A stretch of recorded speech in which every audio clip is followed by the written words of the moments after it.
think there's a similarity.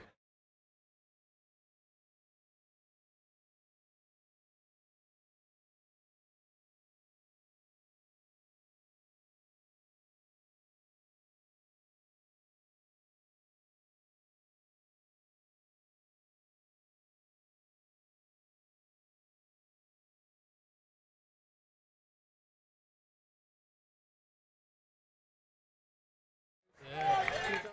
He's also the guy in the shower too. Yeah.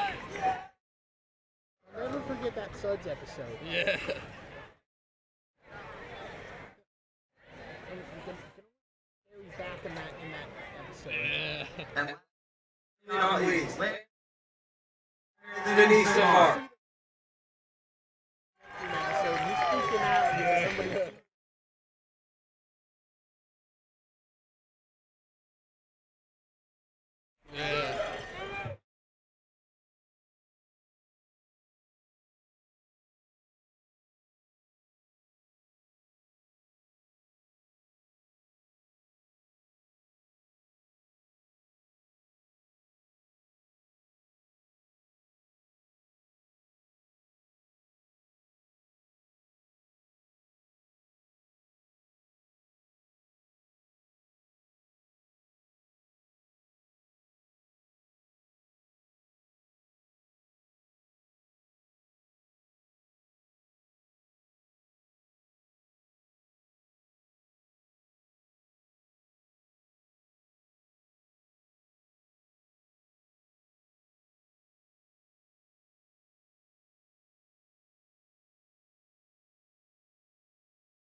and welcome back to LDTV.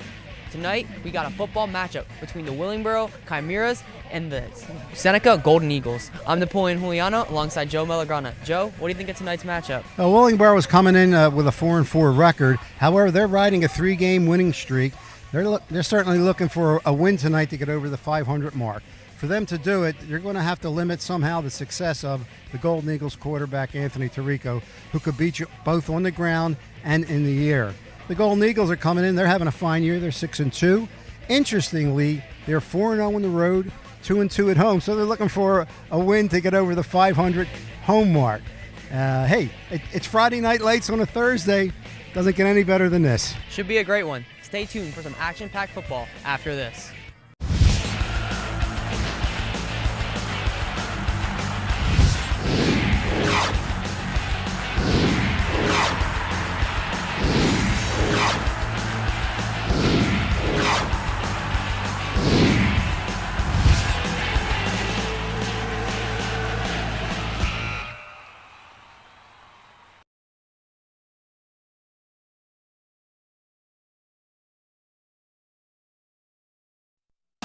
Today's game on LDTV Sports, sponsored by Comegno Law Group, providing thorough, responsive, and committed legal representation. 856-234-4114 or ComegnoLaw.com. Zallie's Fresh Kitchen Catering at ShopRite of Medford. For parties large and small, business and family, and more. Fresh ideas, fresh ingredients, fresh results. 855-ZFK Menu or on the web at ZallieFamilyMarkets.com. Rothman Orthopedic Institute, the official team physicians for the Phillies, Eagles, and 76ers. For orthopedic excellence, think Rothman first. www.rothmanortho.com. Dan Higgins Wood Flooring Warehouse, your hardwood flooring specialist since 1985. Flooring showroom located in Medford, New Jersey. On the web at danhiggins.com. Paradise Solar and Electrical LLC, your trusted electrical and solar contractor in New Jersey. 609-801-2420 or online at paradisesolarllc.com. Davis PT and Sports Rehab. Expect more. Delivering high-caliber treatment and assessments with the application of cutting-edge technology for rehabilitation and sports performance. On the web at davisptsr.com. The Chris Murray Mortgage Group, proud graduate and supporter of the Lenape Regional High School District. 609-922-2630. Three-dimensional physical therapy. Dedication. Drive. Difference. At 3D PT, we see more than your injury. We see your comeback. With one-on-one care and a recovery plan built just for you, we'll help you heal faster, move better, and get back in the game. Experience the 3D PT difference. Closet Gallery. Your life organized. 609-714-8282 and on the web at theclosetgallery.com. For more information on how your business can become a sponsor of LDTV Sports, contact Joe Melagrana, LDTV Underwriting Manager, at 609-268-2000, extension 868,000, or by email jmelagrana@lrhsd.org.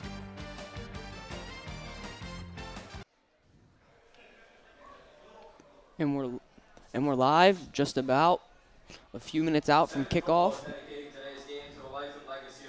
between the Seneca Golden Eagles and the Willingboro Chimeras. We're going to kick it to Keys to Game now. It's time now for the Equitable Keys to the Game, providing millions of customers with life insurance, annuities, and other need-based products since 1859. Equitable. Together, we'll build the right strategy for your future. Call 732-452-7275. For Willingboro, play aggressive on offense. Well, they're going to rely on the triple-headed monster of James Pemberton, block, Ferguson and Mackay Cottle to provide that, to provide that aggressiveness. For Seneca, continue to be dominant on defense. Well, Coach DiOrio stresses defense first, but Seneca certainly has a dominant offense led by quarterback Anthony Tirico. And for both teams, have good special teams play. Well, close games sometimes come down to the success of special teams, and that may be key today. Those are your equitable keys to the game.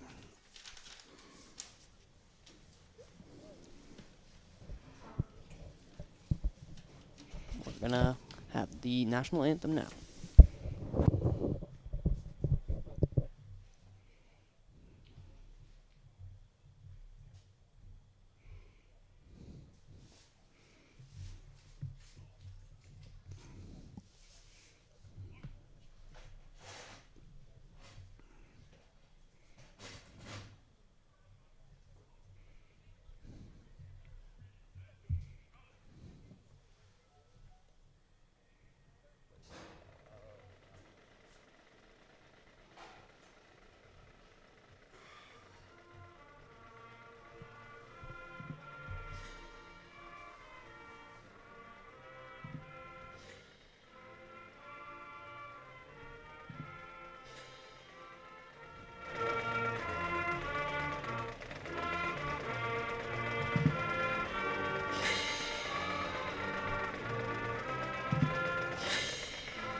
Just a fine rendition by Seneca Golden Eagles marching band there for the national anthem.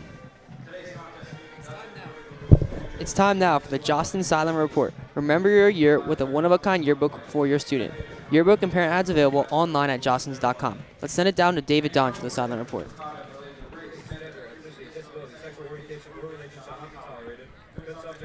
Well, thank you, Joe and Noli. I spoke to Willingboro's Coach Scott, and the main thing he emphasized to me was that Willingboro needs to set up a strong run game today. They need to beat out Seneca's strong defensive line. He believes his offense is clicking at just the right time this season, and that they're very multifaceted, and they can compete with just about anybody. Now for Seneca, Coach DiOrio said that the reason they've had such a great record this year is just staying disciplined and executing all plans on both defense and offense.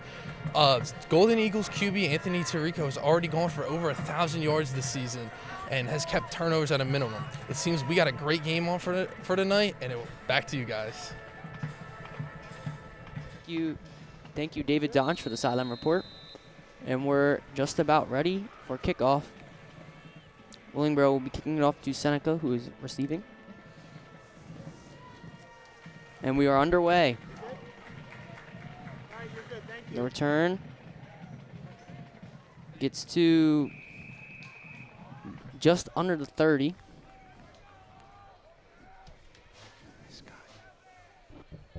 Now we can introduce this Seneca Golden Eagles offense led by star quarterback Ant Tirico.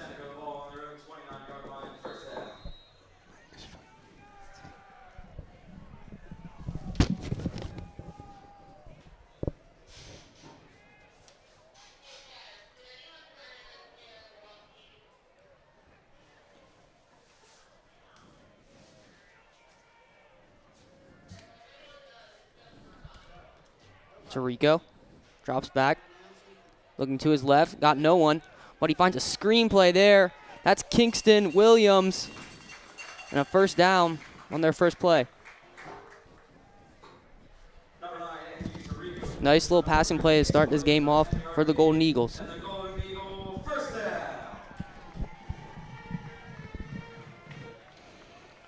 And David announced over 1,000 passing yards. Anthony has over 900, actually close. That puts him over 950 passing yards.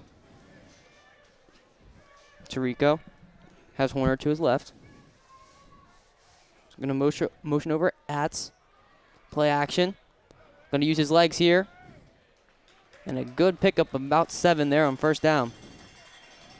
All right, and that's so key to get a lot of yards on first down. Certainly makes the calls for second and third down and fourth down if needed a little bit easier. And there you see in the first 2 plays, you already see how much of a dual threat that their quarterback is. Tirico had a passing play in the first down and then a good little rushing play set up for him there.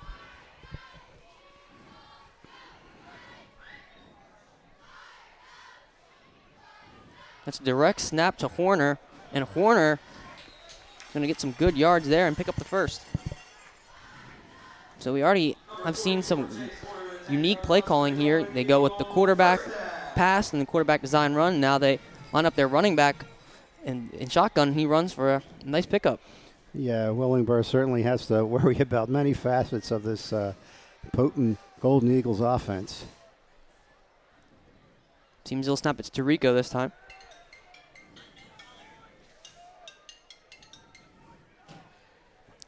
Tirico, no one to his right or left. Drops back, looking left. He fires, but it's too high. And it's the first play where they don't pick up any yards. Going to be 2nd and 10. They're going to need, Willingboro is going to take that because the first down pickups for this type of offense is going to be very hard to stop them.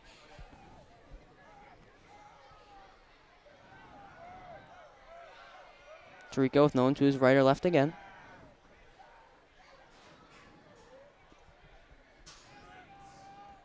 Motion over Horner. They hand it off to him. Or not. A nice little read option there. He's going to pick up just above 5 yards there. Around 6. Yeah, they had him for a stop right about the line of scrimmage, but he broke through and picked up. It'll be third and 4, I believe. 4. You're guessing right. Just came up on the scoreboard. Good guess there, bud. Those young eyes. This is going to be a big play here for Willingboro. We know how potent this offense is. They're going to need to get a stop, and this is a good chance to get one.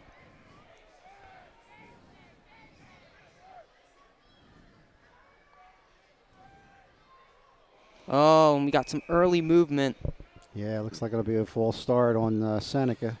Want to bring him back. Going to make it 3rd and 9.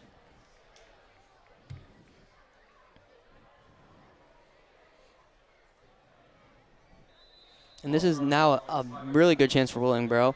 3rd and long, and they have a good chance to stop this offense right away on their first drive. Not let them get to an early lead. Yeah, this is certainly a big play. It's early in the game. It's almost now, you can guarantee it's going to be a passing play. But there's always the threat of Tirico's legs if the play fails.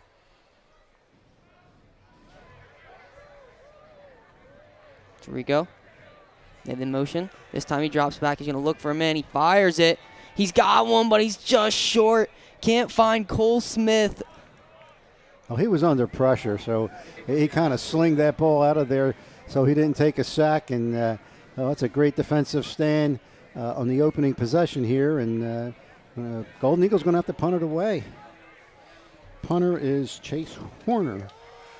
Not sure how good their kicker was, but that 5 yards could have been the difference in a potential field goal, but it is high school, so the kickers aren't nearly as good as the pros. It's tough having field goals. Although Golden Eagles, Tyler Hood is 4 for 4 with field goals. That punt nearly blocked, might have been blocked. It's going to be really short. It's going to end up around 32. Good field position there for the Chimeras. And the Chimeras, we mentioned in the top how they are on a 3-game winning streak. Well, it's one heck of a winning streak. They scored 53 against Timber Creek, 32 against Woodbury, and 47 against Pleasantville. So their offense has been clicking on all cylinders coming into this game, and they're going to need it against this potent Golden Eagles defense. Absolutely. We'll see what happens here on Willingboro's first possession, offensive possession.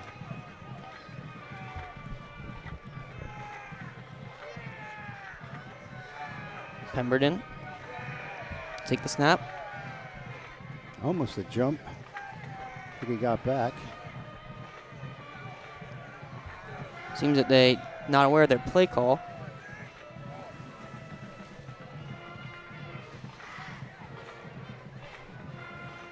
James Pemberton takes a snap.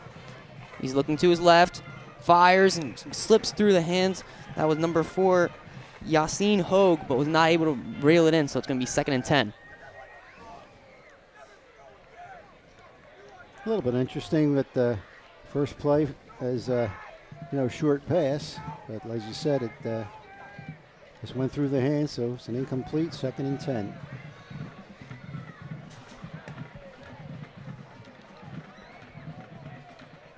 It's Pemberton with Cottle to his right. They're going to let him read option there. Cottle pitched to him, but there was nothing there. The Golden Eagles defense allows nothing on the run, and they're going to force a 3rd and long of their own. And that strong defensive front of Seneca Golden Eagles come up big right there. Big play. Can make the punt and get good field position. They can stop him here.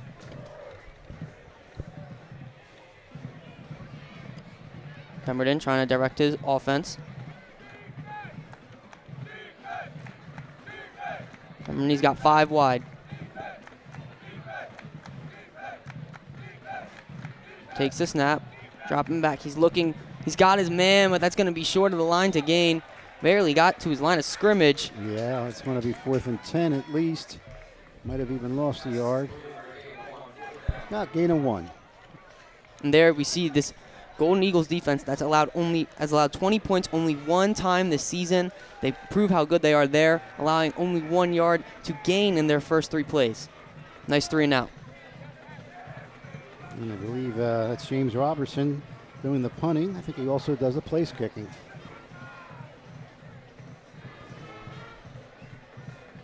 The returner at the 35. The punt. Nice A one. lefty punt. And the bounce, it's going to settle around the 40.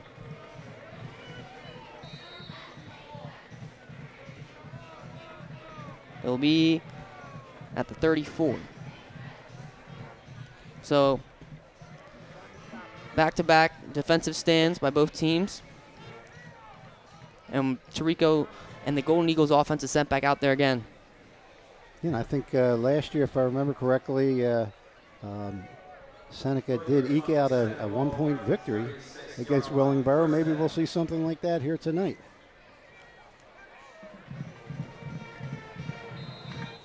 Tirico sets up with no running backs to his right or left. He's got 3 passing options to his left. 1 guy on the short side.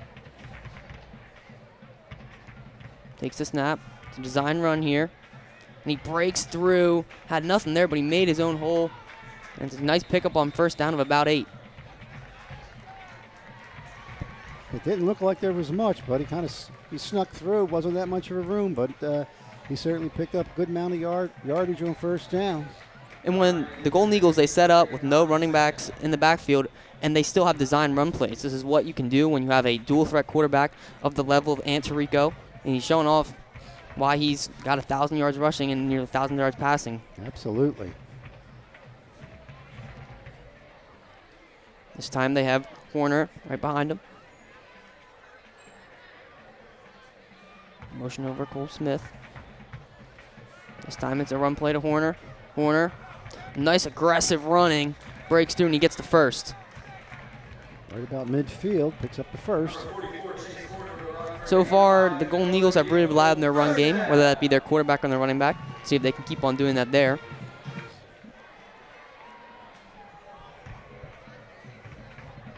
And they even have one of their main rushing options throughout the season, Brody Phillips, who's injured and was a captain of this team. But obviously when you have the quarterback of Tirico and then the running back Chase Horner stepping up, and they've have seen some good offense still.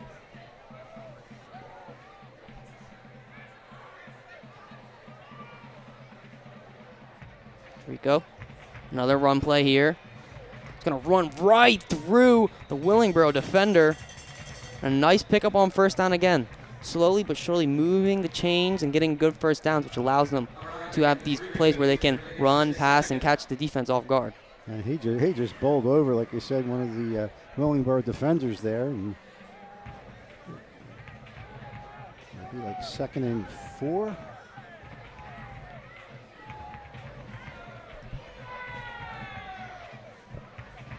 Rico has that shown off his leg so far. We'll look to pass here. 2nd and 4. Flag is thrown. The referee on our far side. Like somebody on Willingboro jumped.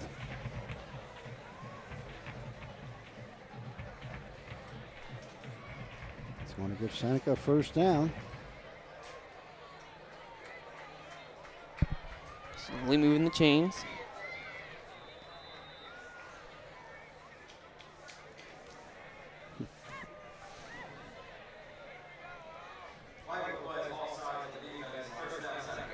So offsides gives the Golden Eagles a fresh set of downs right around their 40. Or the Willingboro 40. Another QB designed run. This time he gets outside. He's going to pick up another first down. He just seems to be faster than everybody. He's beating every Willingboro defender to the edge.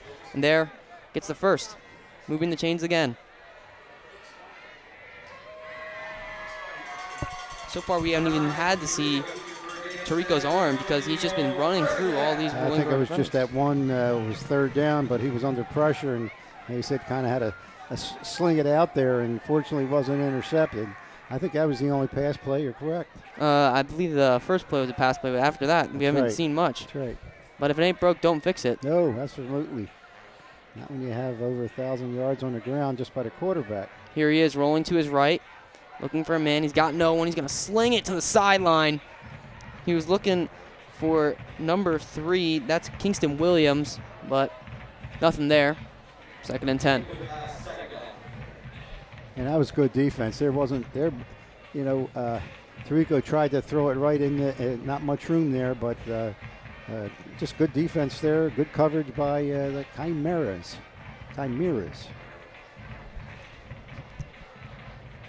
So far, the run game has been the main attack for the Seneca Golden Eagles. Likely they're going to go to it here, pick up some yards, and make this 3rd and manageable.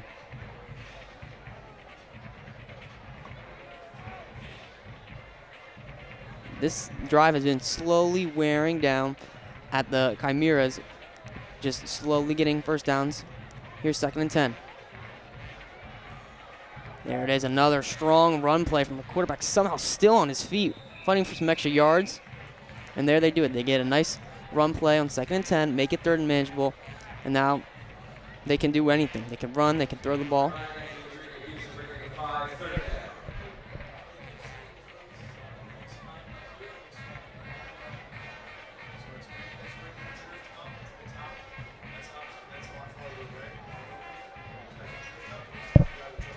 Seems to be about 3rd and 3, I would guess. 3rd and 3.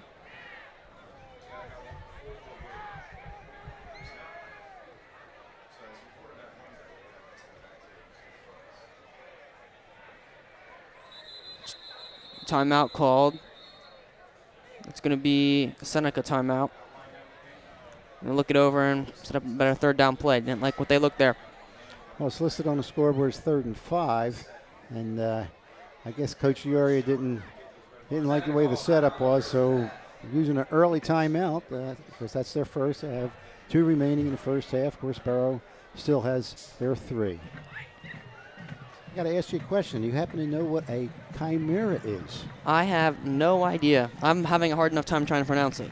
Well, I looked it up in an encyclopedia today. Okay. My encyclopedia, and it is a fire-breathing female monster. Somebody got. They're too strong and they're too up on the truck there. What's an encyclopedia? I'm kidding. A fire-breathing female monster from Greek mythology with a lion's head, a goat's body, and a serpentine tail. Wow. How about that?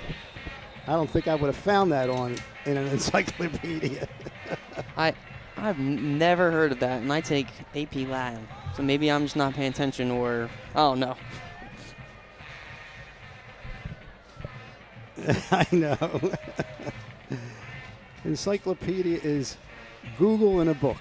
How's that? Good old-fashioned researching, I guess. Tirico.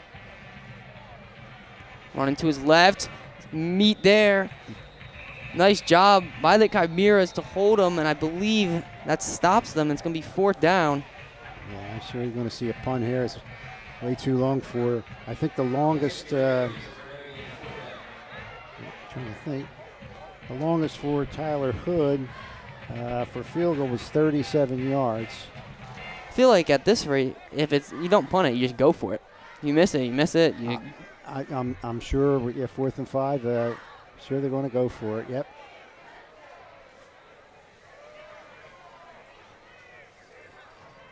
Here we go. On screen says 4th and 5. Tirico rolling to his right. Instead, they set up a screen pass, but it's too high for Chase Horner, and they're going to turn it over in their own half. And even if you got that, I don't know if we would have gotten the first. There were 2 Willingboro players right there. Thrown a little bit high, like you said, off the fingertips, and Barrow takes over in downs. And so far, we've gotten 2 pretty good Seneca drives. Let's take a look at the replay sponsored by Ivy Rehab Physical Therapy on the web at ivyrehab.com. So here we got Tirico rolling right, but he was actually setting up a screenplay, tried to find Chase Horner, but it was just too high, way too high, and Chase Horner was unable to corral it. Not like Jalen Hurts. A run play here. 1st down. And going to be negative yardage, I believe. If he did, he barely got to the line of scrimmage.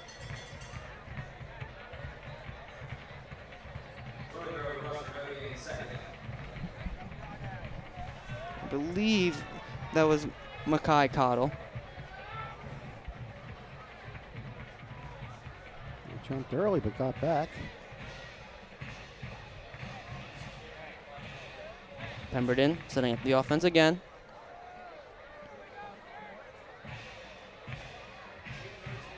Drops back, looking right, quick throw. He's got a man, it's a nice catch. Some good yardage there on second, set up 3rd and manageable. That was number 2, Zahir Bryant. It's going to make it just about 3rd and 3, 3rd and 4.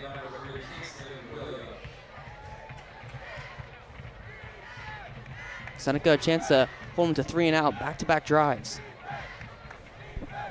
It's 3rd and 2. Pemberton trying to get the play call from his sideline.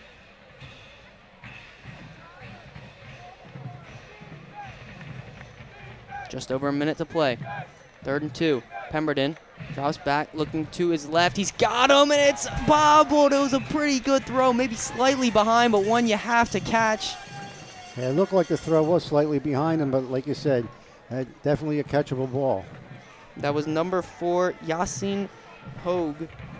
And that's going to be another 3 and out for this Golden Eagles defense. They're forced to punt. So far, both defenses not allowing any points in the first. But 2 completely different kind of defenses. Right. Golden Eagles, 2 3 and outs. For the Chimeras, there you go. They've had the more bend, don't break mentality. Gotten into their half both times, but haven't allowed it. A low snap on the punt, and they get it away. Chimera, there it is. I'll get it by the end of the broadcast. Well, we knew we were going to mess it up, that's for sure, but that encyclopedia did a good job on pronunciation. So let's take a look at the replay sponsored by Ivy Rehab Physical Therapy on the web at ivyrehab.com. And here, it's the throw, and they try to find Hogue. He looks at the defender, takes his eye off the ball, and that's why he dropped it. And his hands are, they always say hands should be the first thing on the ball, and had the hands are up, but he might have taken his eye off the ball, heard some footsteps. It's the pressure of that Golden Eagles defense. Tirico. Looks like a design run play here. But they contain him this time. Seems like the Willingboro defense has made some adjustments to not allow Tirico to get outside and get some yards on first. Well, I'm sure the coaches have said, your first key is, spy on Tirico, and we'll see if we can stop his strong game. Sets up a 2nd and long.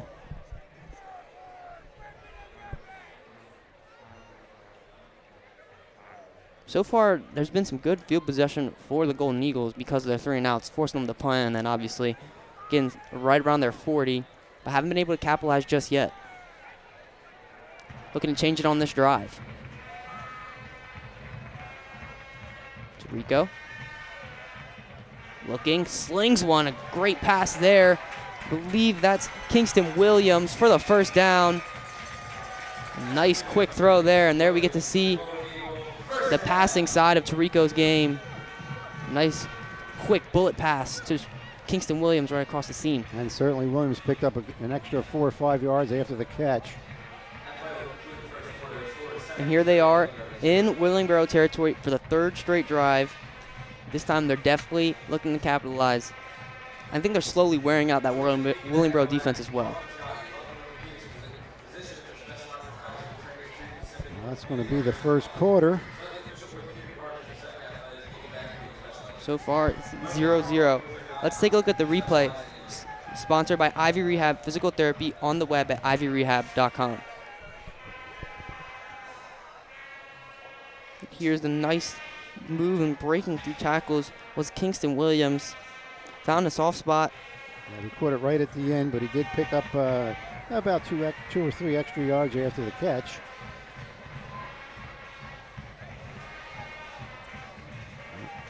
Well, we have a break where you would like to mention the coaches for the Golden Eagles. Anthony DiOrio is the 2nd year after many years of Bill Fisher. He's assisted by Andy Kennard, Rob Davidson, Jimmy Donahue, Bob Dooley, Will Flake, Drew Hasty, Cody Madden, Mike Pulowski, and Greg Sevening. And Willingboro, their head coach is Kenny Scott, assisted by Richard Williams, Jared Siegel, Robert Schlee, Ryan Stevenson, Tyrone McBride, Nick Alberto, and Brendan Bennett. Those are the coaching staffs for both teams. Oh, we got a flag. Possible motion against the Golden Eagles. False start, gonna bring him back to around the 49, 48, right in between those yards. Gonna make it 1st and 15.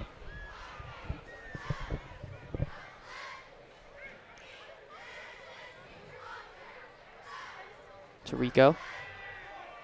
Gonna look, he's taking a shot deep downfield. He's got someone, and it's just broken up at the end. Another play where someone got their hands on it, but the pass breakup there late by the Willingboro defense saves a big gain. And just a beautiful pass into double coverage.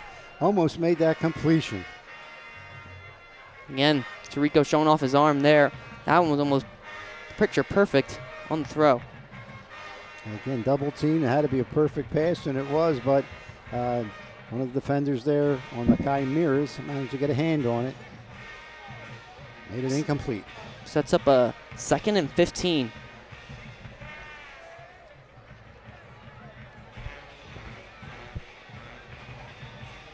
Big play here for the Golden Eagles. Got to get something to set up 3rd down.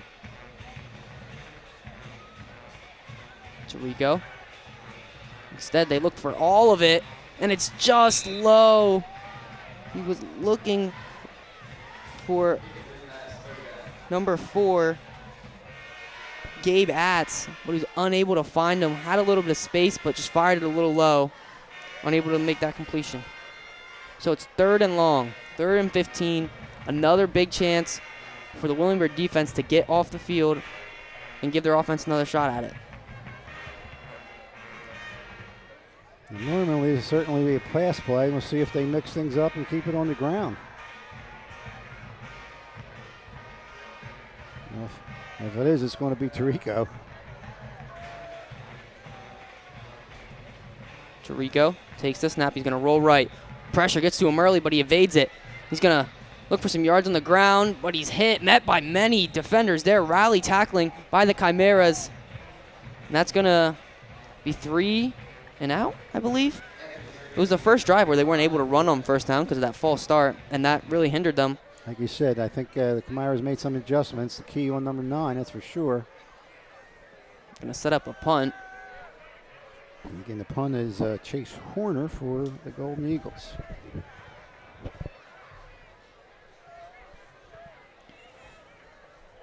Can really pin them here. Horner's punt.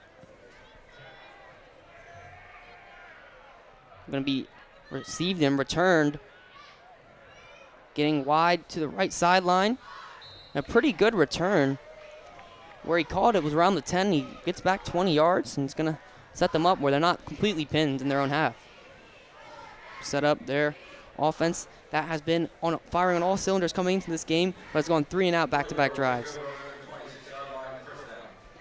It looked like it was number 26, Taj Boaton. Hope I got that right on the return.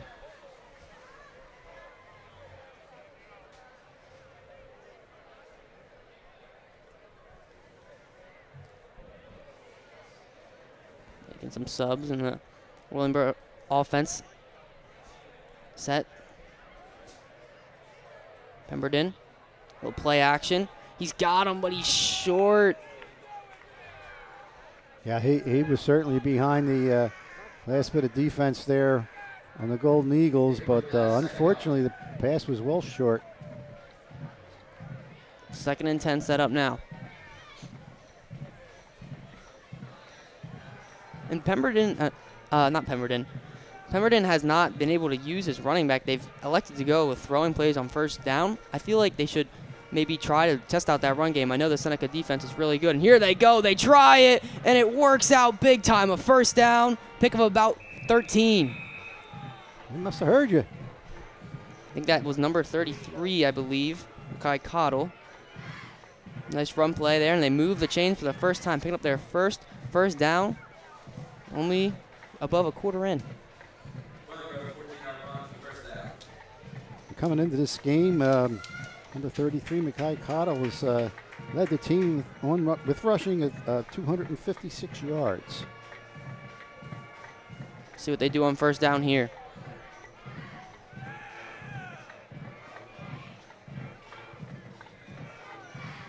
Here, another handoff, but this time, not gonna work. Don't try it again against this Golden Eagles defense. They stuff it immediately. Now they're gonna be loss of about 3 or 4. Gonna set up a 2nd and 14.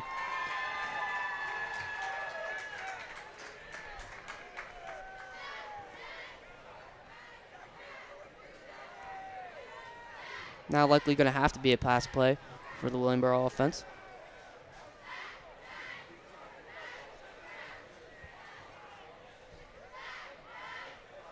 Pemberton with Bowden to his left. Makes a snap, play action. The pressure's in there immediately, but he's got him in. Deep downfield, he's got him. It's caught. Number 2, that's Zahir Bryant, and a huge pickup. The first big chunk play of the game, and it's Willingboro getting in right around their red zone area. And possibly some of the defenders back there for the Golden Eagles bid on the play action. You don't need much to get right by him. He was wide open. Now they go with a run. It's Bowden getting outside. He's got an angle for the end zone. Back-to-back 3 and outs, and now a touchdown. And Willingboro take the lead, flipping the game on its head. Well, certainly a diverse number of plays, and the big one was a long pass, and they followed right up with getting into the end zone. Is this being called? Was there a flag on the play? I think it might be being called back. I saw the ref putting the flag back in, but I don't. Oh, and there was a holding on the play. Okay, there it is. And it's being called back. A great run play there by Bowen, but all for nothing. Well, that's how he got loose, I guess, on the hold.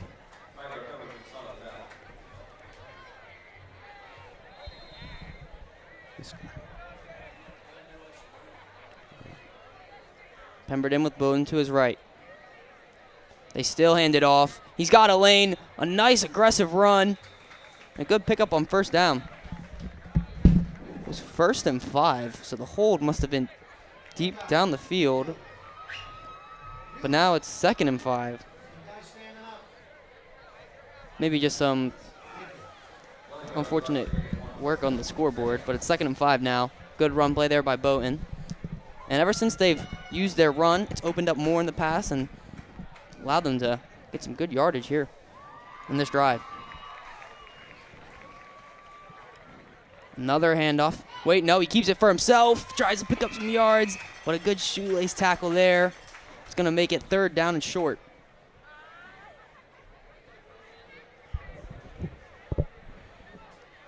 Oh, wait, move the chains, excuse me. And it's going to be 1st and 10. Not 1st and goal just yet.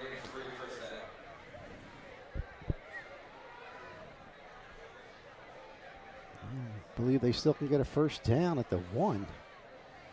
Pemberton, hand it off to Bowden again. There, not much there. A flag comes flying in.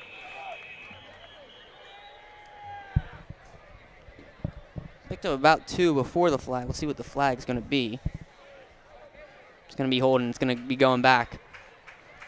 Two costly holding plays now in their red zone. Certainly killed the touchdown and killed a little bit more momentum here by Willingboro. See if they can overcome it. It's going to be a 1st and 20, I believe, or around there.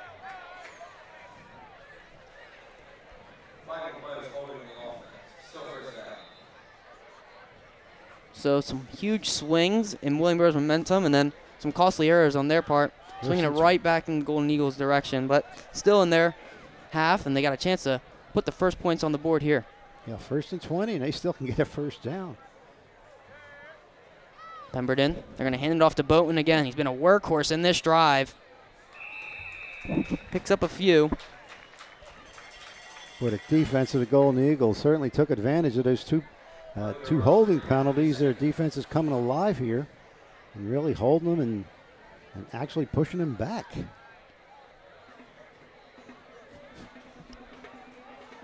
Going to be 2nd and long now.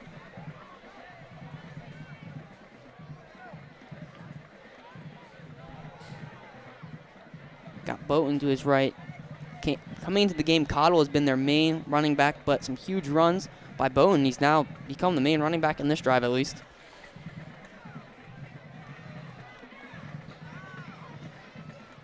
Pemberton takes a snap. Looking. Got him. Nice pass there. He's going to pick up about 5 or 6. And he's going to make it around 3rd and 9.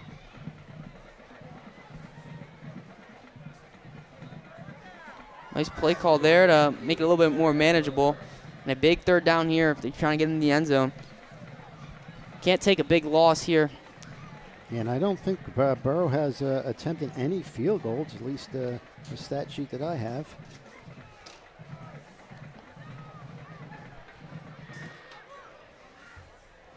Third and 10.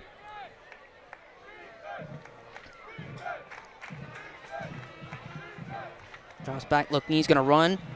Stumbles, and he gets around the marker, but it's around 2 shy. Makes an interesting decision here. Do you go for it, or do you just hope you can kick the field goal? Depends how good your kicking unit is. I don't know if they have a field goal all year. Again, I don't see any attempts on the stat sheet, so I'm sure they're going to go for it. It's 4th and 4. And they're setting up a attempt to go for it. Cottle behind Pemberton.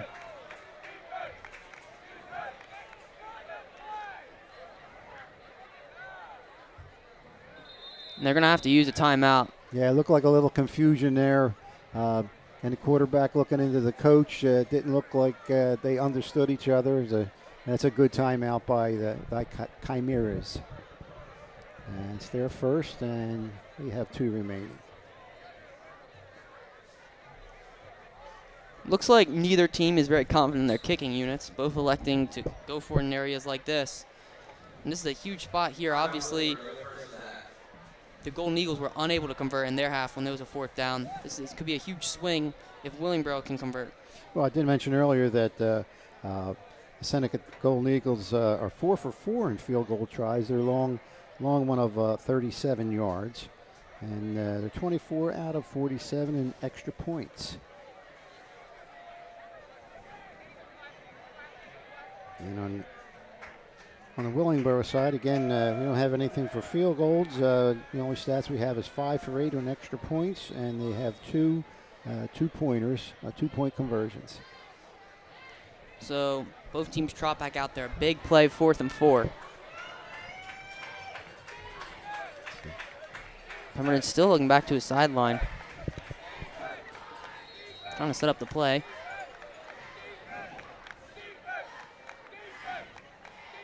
Pemberton, a design quarterback run. He's going to run. He's going to get right around the goal line, but he's short by a yard, but he's going to pick up the first down. I'm going to make it 1st and goal. Very interesting to get that first down. Both teams very comfortable using their quarterbacks as running options. Yeah, 1st and goal. Yep. Got a tush push? Oh, not a great play call there. Well, or not well executed at least. Certainly didn't work. They still got 3 to go.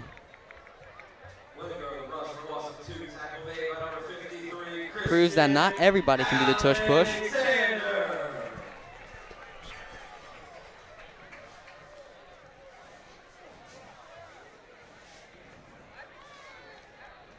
It's going to be 2nd and goal.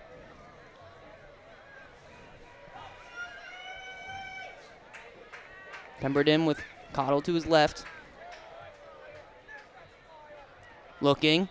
Got Cottle. He's going to run right through him, but is he going to be short? No, it's going to be a touchdown. A nice aggressive run there by Cottle right after the catch. And Willingboro, the first to score. After their first 2 drives, 3 and out. And now the first one to make the first punch. Yeah, certainly a good defensive play by the Golden Eagles, and he manages just to get over the goal line. As you said, the first 6 points goes to the Chimeras. We thought we had one before, but 2 holding penalties brought them back. One for the extra point right here. Good look at their kicking unit. It's a lefty kick. It's by their quarterback, Pemberton, and he knocks it through. Right, multifaceted quarterback. Oh, we got a rehab. We got a rehab. We got a replay. Let's take a look at the replay, sponsored by Ivy Rehab Physical Therapy on the web at ivyrehab.com. And here's a nice look at it. Pemberton, quick throw to Cottle. He's got 1 man to run through, and he runs right through him, just barely breaking the pylon, or breaking the plane. It's going to be 6. Up here, I mean, not looking at the monitor, it did look short, but again on the monitor, especially in the replay, just got in there. So nice strong run there. Puts puts Willingboro on top. I know, it's easy to confuse Willingboro with a Pemberton quarterback. Seneca Golden Eagles now with a chance to respond after this kick. 4 minutes left in the half.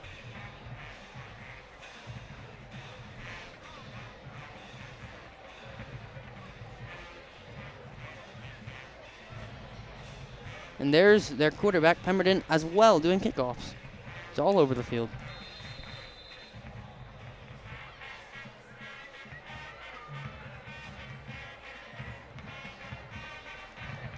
Short kick. Handled well by Seneca, but then rocked at the 20. Boy, if he gets by, he's going to pick up at least 10 more yards, but he didn't get by. Nice strong hit, but Gonna put them at their 20, and Seneca, a huge drive here. Has moved the ball relatively well, but they have not been able to get that big play. It's gonna put them in a good position to score. But no better time to do it than 4 minutes left in the half, trailing by 7. Right, and they still do have 2 timeouts in this half. It's certainly doable.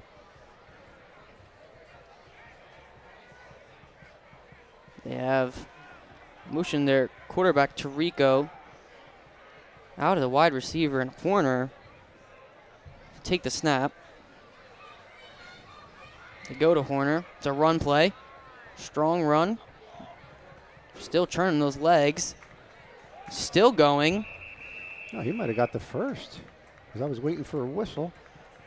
And they're going to move the chains. Yes, they are. Nice run there by Horner.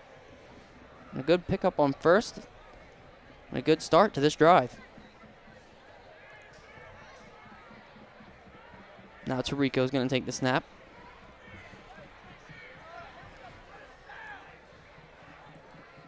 This time they design the run for him. He's going to pick up a nice gain on first. See, on their last drive, they didn't get off. They had that penalty, which forced them not run on first down. They were very much a run first down team, get good yardage, and set up their drive for the next play. And they're a nice example of that, picking up some good yardage. Well, they certainly want to drive the ball and also, eat up some clock, possibly getting a score, not leaving too much time left for, I almost said Pemberton, for Willingboro to come back.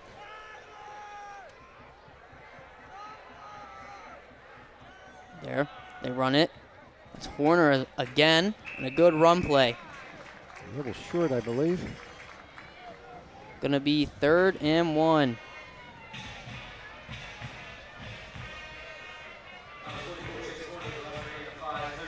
Just above 2 minutes. Time becoming a little bit of a factor, but I still feel like they have a chance to run the ball here and pick up the first. Quarterback design run. He's going to pick it up. Nice play there, and they move the chains again.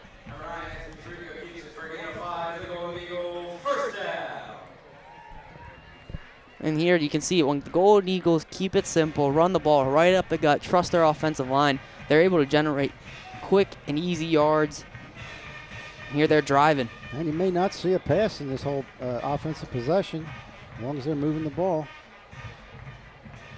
There, we get a pass. He's looking deep. He's got him, man. And it's just, he had to lead him a little bit further, but the defense able to catch up. Right, he was wide open. And again, the pass had a lot of hang time in it. As you said, giving the defender a few extra seconds to get back and to break that up. Of course they threw it after I said they're not going to say it. Well, that's what I know. The good old announcer's curse. He was looking for Gabe Atz, had some room, but nice break up there and saves a big play right before half. 2nd and 10 now. Yeah, and if that pass is a little bit more on the line, I'm sure they would have completed, a better chance of completing it. Here they look to pass, setting up a screen play. It's Horner. Nice blocking there by the offensive line and a first down. Well set up screen pass there. They're going to move the chains again. A minute 40 to go. We're going to have to pick up the pace slightly. They still have some timeouts. If they're looking for 6, they're going to have to hurry up a little bit.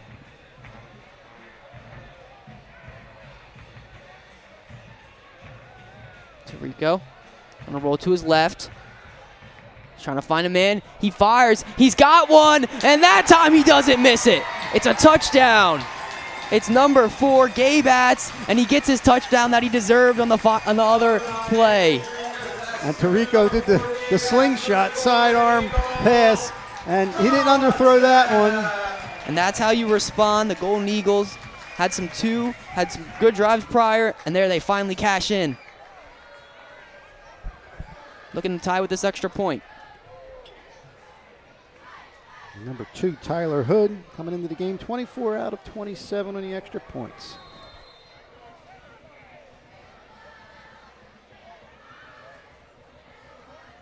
Hood's attempt is good, and we're tied up heading into half. Just a phenomenal run there with I think it was just under 4 minutes, 3:40 something, and they used the clock real well. But again, Willingboro, I believe, has 2 timeouts. And Still a minute to go. Chance to score. They're going to get the ball with 1:15. Let's take a look at the replay, sponsored by Ivy Rehab Physical Therapy on the web at ivyrehab.com.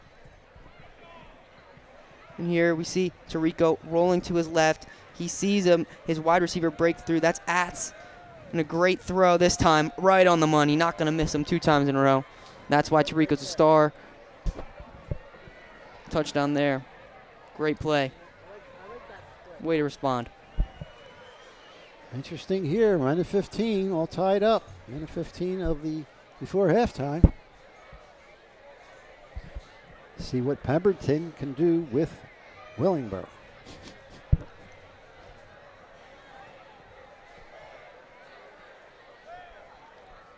And Hood will also be kicking it off for Seneca.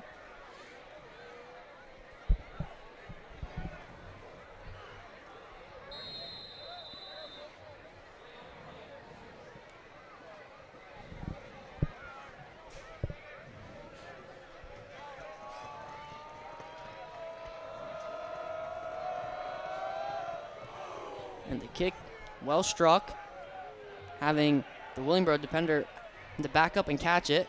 But a nice return here. He breaks 3. A flag, I believe, is thrown. And maybe getting holding on Willingboro. Nice return. Maybe coming back.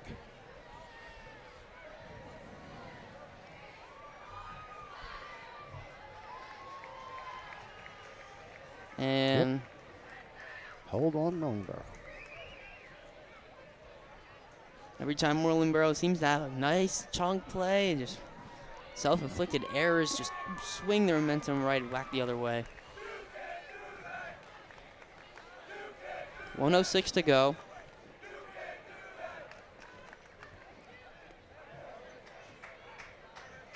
Again, we're not really so sure about their kicking unit, so they're probably going to need to get a good amount of yards to get into a position where they feel comfortable.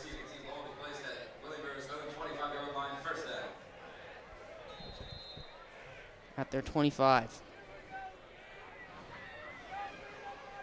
Well, they certainly don't want to turn it over here.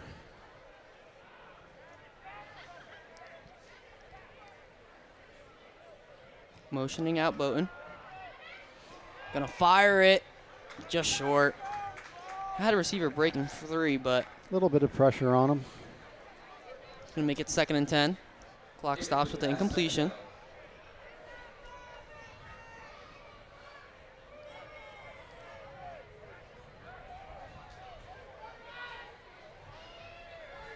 And if this is a quick drive, potentially the Golden Eagles can get the ball back. Maybe a chance to get a field goal. 2nd and 10. Possibility. They're going to set up a screen play of their own. Bowden this time Nothing. not going to fool the Golden Eagles defense. Plenty of defenders there to surround him. It's going to be 3rd and 10.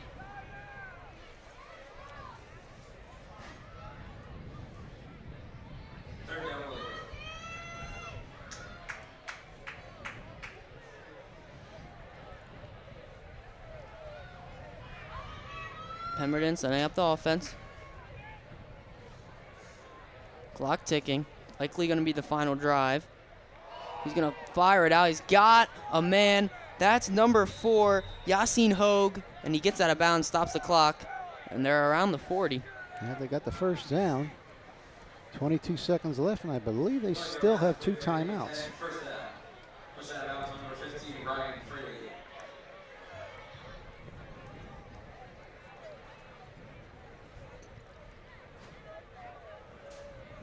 Pemberton going to his left, drops back, looking, fires, got him. Does he make the catch? It's incomplete. Just a little too far out for the receiver to make that play. It's going to stop the clock with 16 seconds left. 2nd and 10.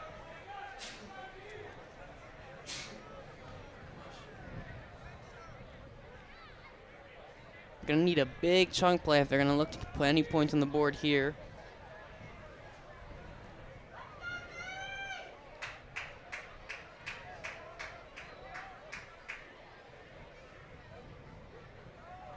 Pemberton drops back, looking to fire deep, does fire deep, and he's hit, and there's going to be a flag. The underthrow leads to the pass interference. You see that all the time, and it's unfortunate.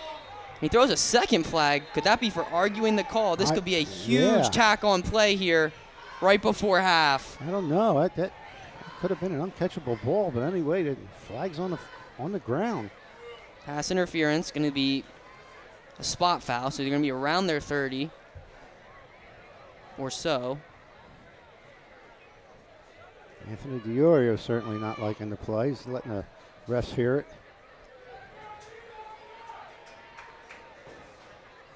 And then there's another penalty, I believe. Be interesting where they put the ball here.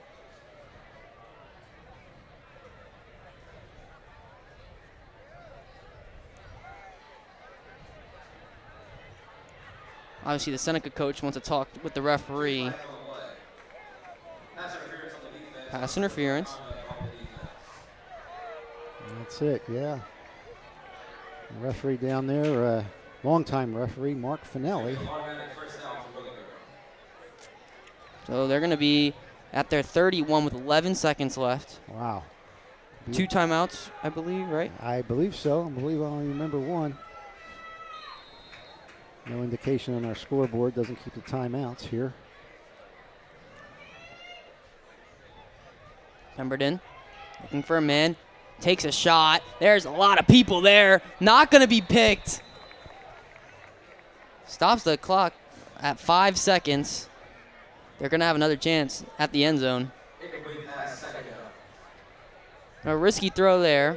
Well, with this many times out, more than likely, if they're happy to go in with a 7-7 tie, they'll keep it on the ground if they're going to take a chance, which not much risk going into the end zone. May see that.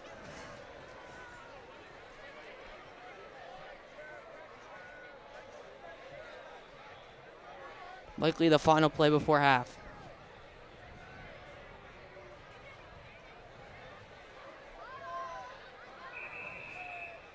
Whistle is blown. I think we're going to get a timeout now by Willingboro.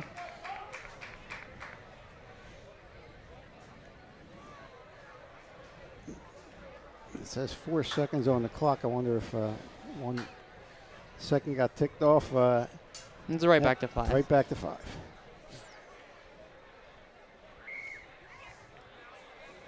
So obviously, it was a slow first quarter. It picked up, and now both teams scoring touchdowns back to back, and now a crazy pass interference play leaves Willingboro with a chance to go in to half with stealing some points. I wonder if we get a replay on that, because again, from up here, it looked like an uncatchable ball. It looked like his feet. He lost control of his feet on the ground, and maybe that was where contact was made. It's tough to tell.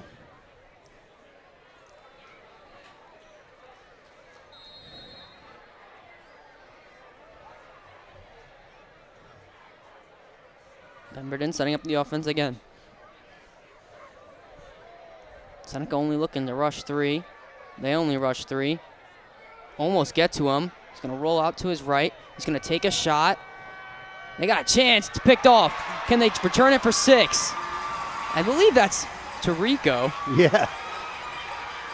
But he's not going to get into the end zone, but a good little spark going into half, a pick.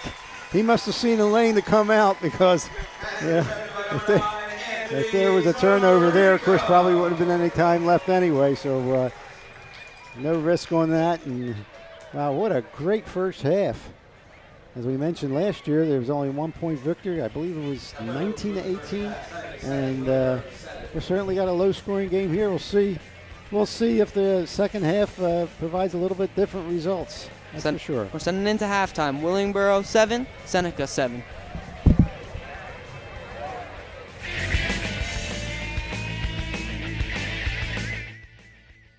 Today's game on LDTV Sports, sponsored by Comegno Law Group, providing thorough, responsive, and committed legal representation.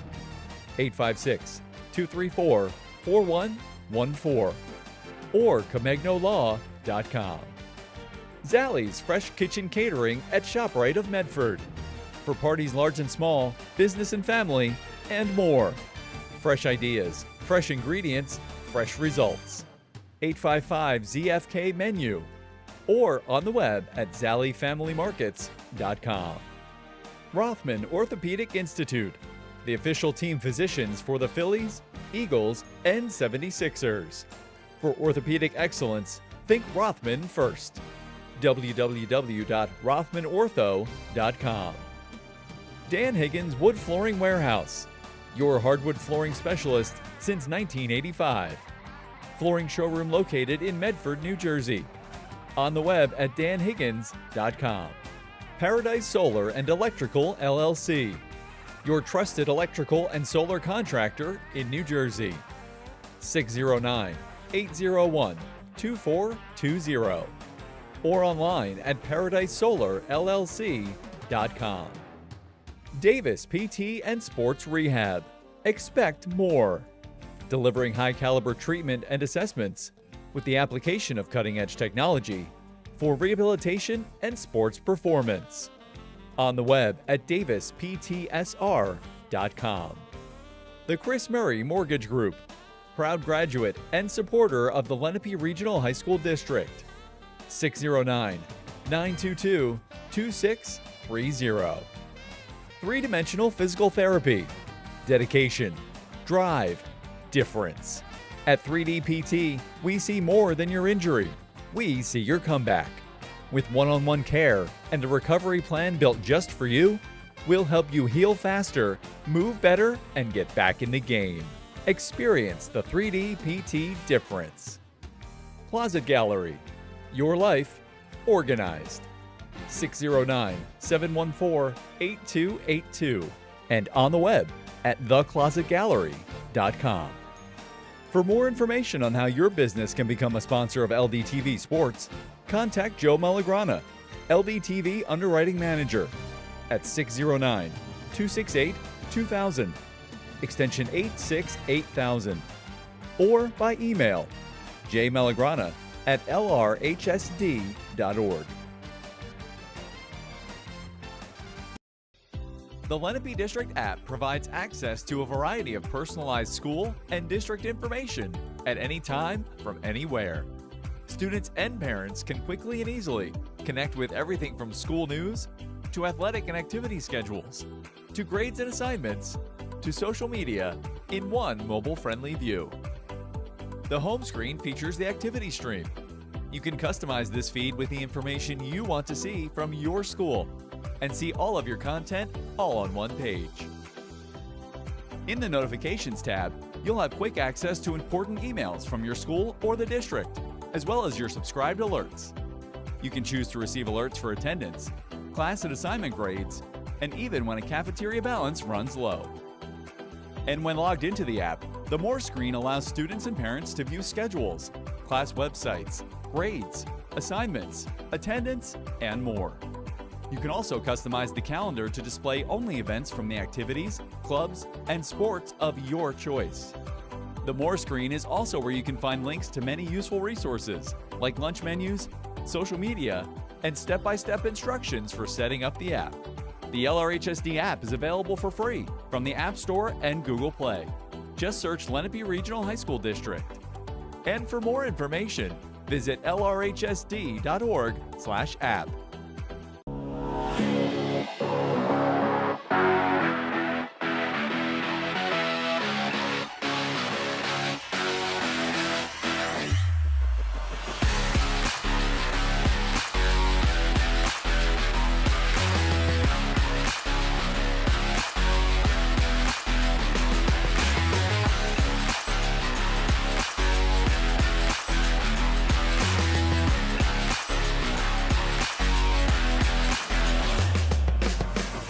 Get past one, look to shoot. Davidson shoots, and she scores! Abby Davidson, that's her 46th on the year, and the first of the game for Shawnee. Ooh, and a great steal there by Rath for Seneca. Had to hold up a second there before he put the layup up, but he puts it in and fires up Seneca right into the timeout.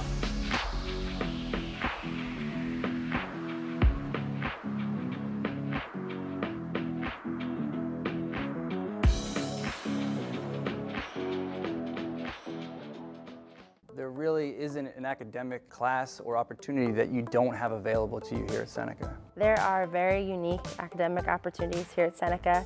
We offer a variety of AP classes. We have our STEM engineering program, we have our automotive program, we have our junior ROTC program.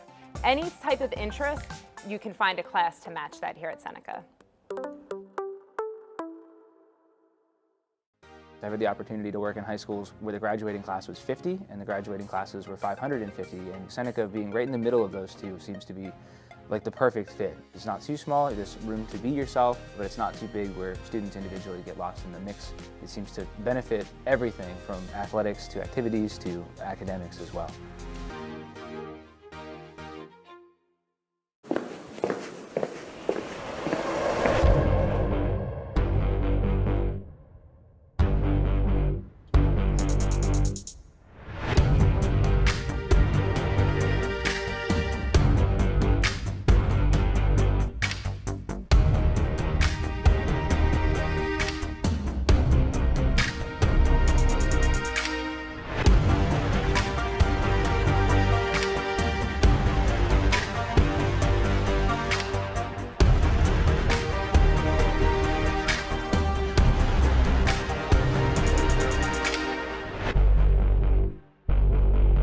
We have over 60 extracurricular clubs and activities here at Seneca, which gives an opportunity for every student to find an interest and a passion. With a smaller population, you really get that close interaction with our advisors. There's more of that personal feel, that personal interaction between the teachers and other staff members and our students. There is absolutely something here to do for every student who attends here.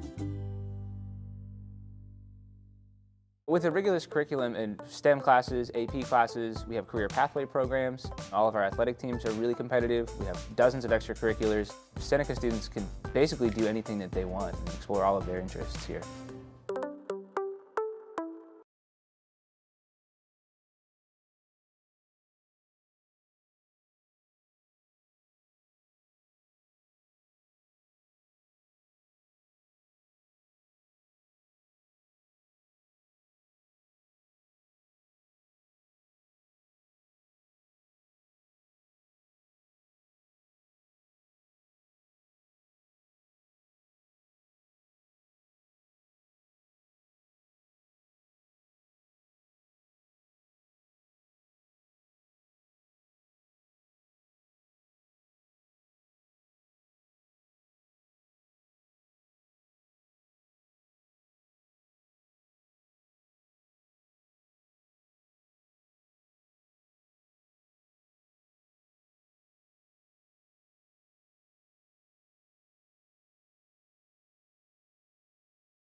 We're back, just about ready for the start of the third quarter. First half, knotted at 7. Willingboro struck first with a nice pass play to Makai Cottle, but then the response was immediate as the next drive, it was a nice touchdown thrown from Tarico to Gabe Batts. Nice bullet while he's rolling left. And and Willingboro also had a chance coming down to put some points on the board right before halftime. It's time now. Take a look. It's time now for the Jocelyn Sideline Report. Remember your year with a one-of-a-kind yearbook for your student. Yearbook and parent ads available online at jocelyn's.com. Let's send it down to David Donch for the report. To Seneca versus Willingboro. It's tied 7-7 right now, and it's been overall more of a defensive game. Willingboro has been running the football very efficiently so far throughout this game, while Seneca has been opting for a little bit more of a mixed spot with the passing attack and rushing. Seneca does have the momentum now with a late second interception in the final seconds of the second quarter, but Willingboro will be receiving the second half quarter off. It's been a great game so far, and we're going to see, and I believe this will come down to the final seconds. Back to you guys.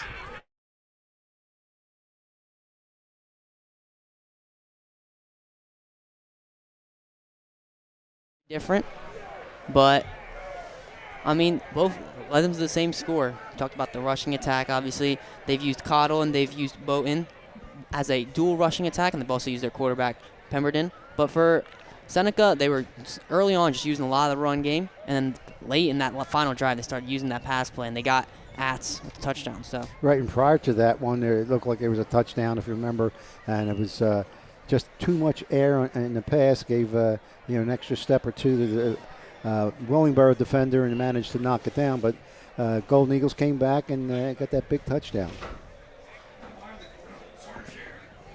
it was definitely a tale of two quarters as well. That first quarter, slow offense for both teams, unable to capitalize on the opportunities they were given. In the second half, both teams taking advantage, getting into the end zone.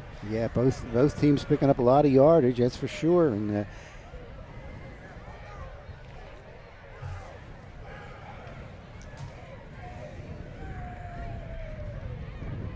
Let's take a look at the replay, sponsored by Ivy Rehab Physical Therapy on the web at ivyrehab.com.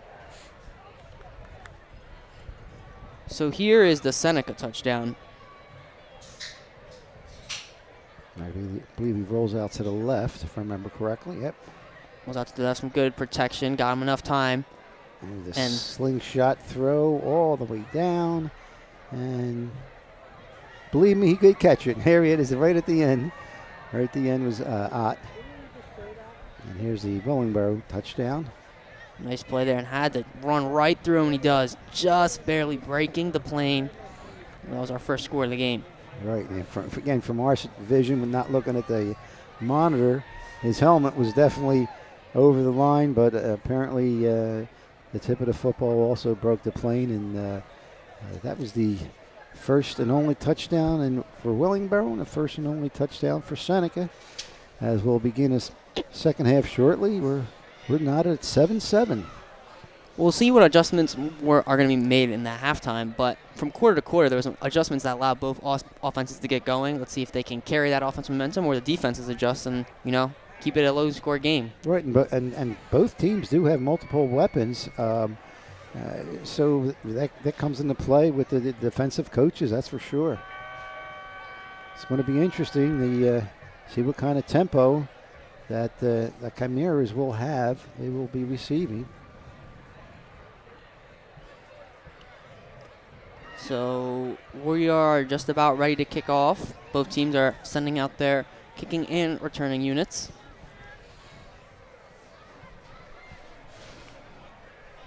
I believe Hood is the kicker for Seneca, if I remember properly. Yes. Mm-hmm. So just about ready to start off this second half.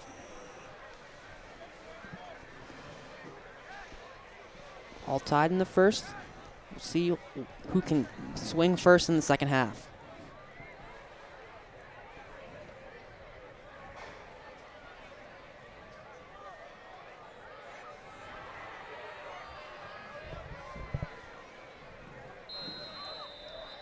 Hood set to kick.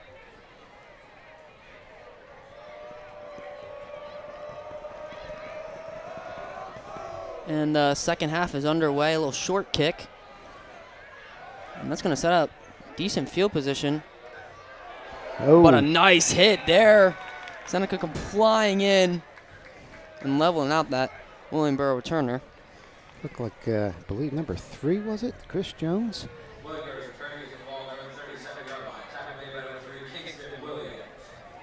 Case Williams, our numbers are slightly off. Right. Well, yeah, definitely was tackled by Kingston Williams of Seneca. Good field possession. Pemberton trots back out with the offense. Had a decent drive before forcing the interception heading into the halftime. See what he can do here in the first drive of the second half.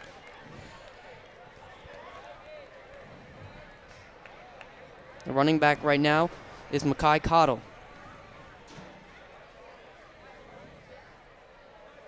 Pemberton looking deep, firing that one. Gonna be able to make the play. Did he catch it in bounds? They say he did. Yes. A nice catch there. Wow, double team. And the ball possibly was thrown short on purpose. Possibly that back shoulder pass they always talk about. And he came back and got it. And wow, big first down in the first play of the second half for Willingboro.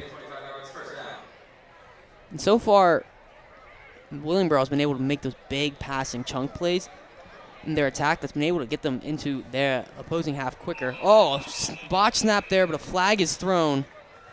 It looks like a false start. It's going to be going back to 5. Most likely it'll be coming back. Yep. So it'll be 2nd and 15. Right around the 45.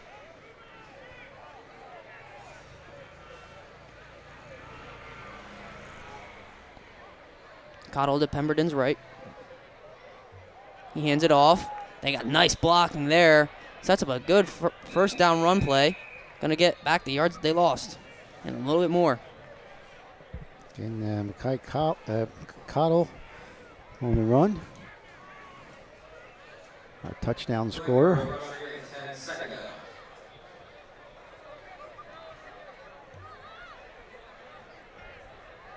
Pemberton looking back to his coach for the play call.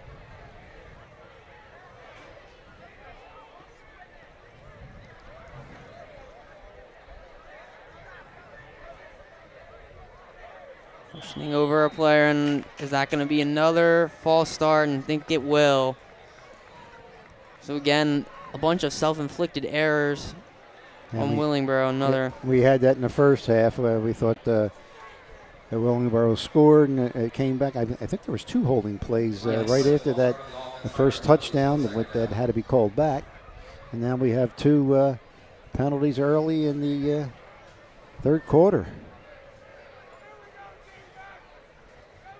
2nd and 12.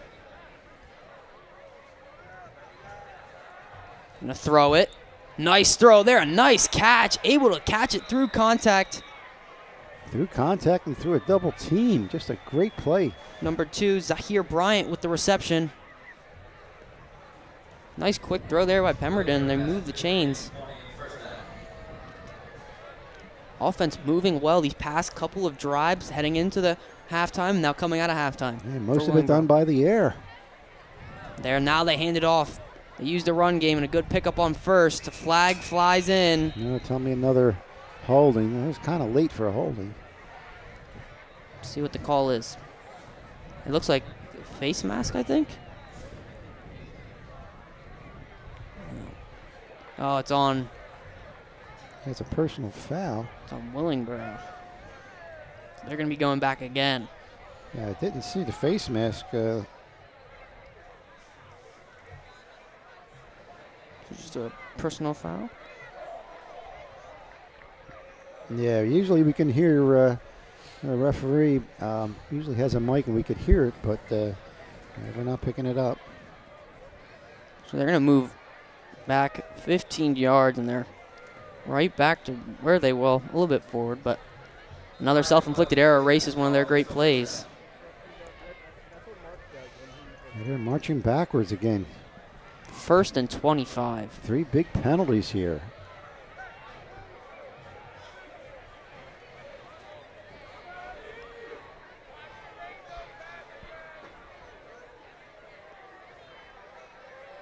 Pemberton, they're going to hand it off on 1st down. Going to get a few. Going to be 2nd and long. Been able to make some great plays, and they keep on hitting, kicking themselves in the foot, bring them right back to where they were. And now 2nd and long. They're going to have to go to the air now again.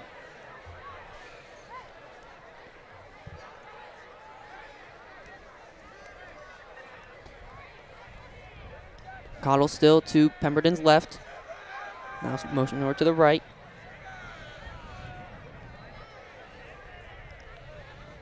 They're going to hand it off again. Met right around the line of scrimmage. Gets some good yardage, but it's going to be 3rd and long. Yeah, if they didn't pick anything up, they might even lost the yard. It's going to be 3rd and 20 if he didn't pick up anything.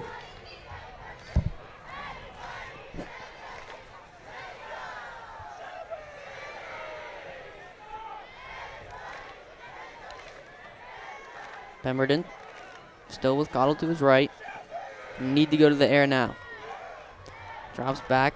Good protection. Fires over the middle. Nearly picked. Fortunately not.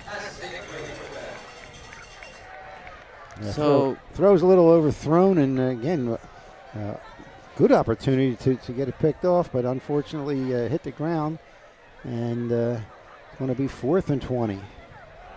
interesting decision here. Obviously, probably not going to be in field goal range. And it's a long 4th down, so. Yeah, I think they're just going to try to get some yardage, not necessarily a first, just to push back Seneca if they get possession.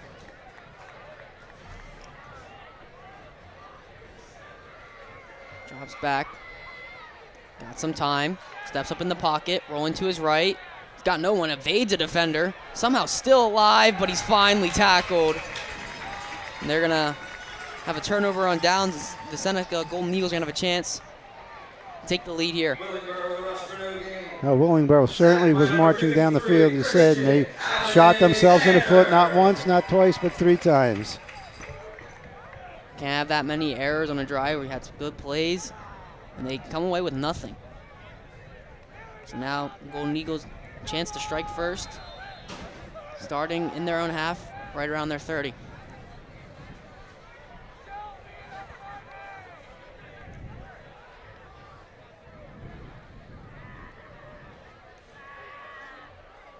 Rico Horner lines up right behind him.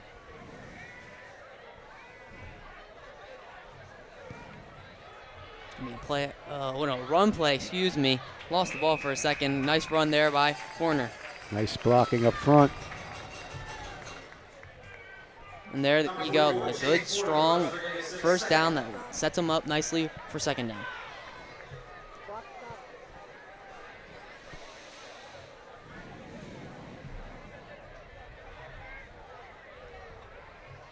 Motioning out their receivers away from Tarico.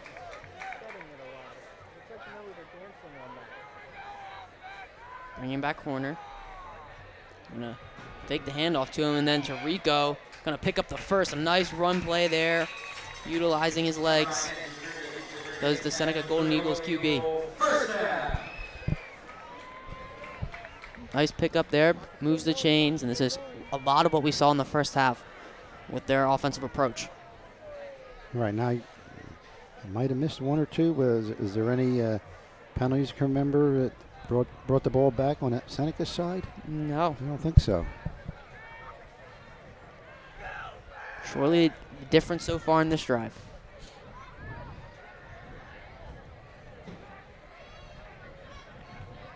There, another QB design run. Strong running. Oh, my. Running right through Willingboro defenders and picks up the first. Rico just barreled over 1 or 2 Willingboro players there and picks up another first.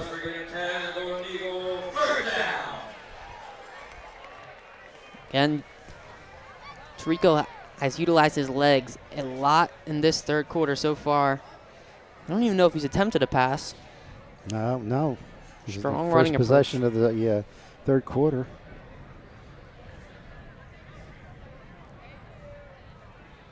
Rico.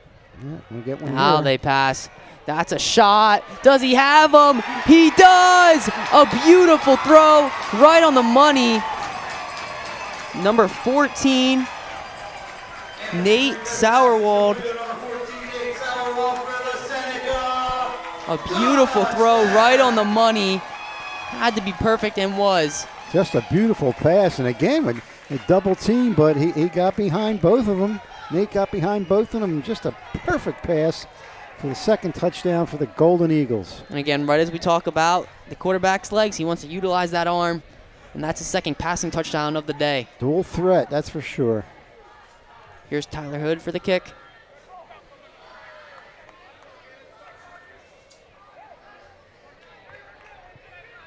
And he puts him up 7.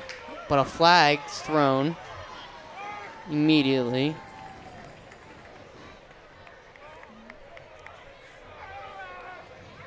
Likely on Willingboro. As they'll probably pace it off on the kickoff.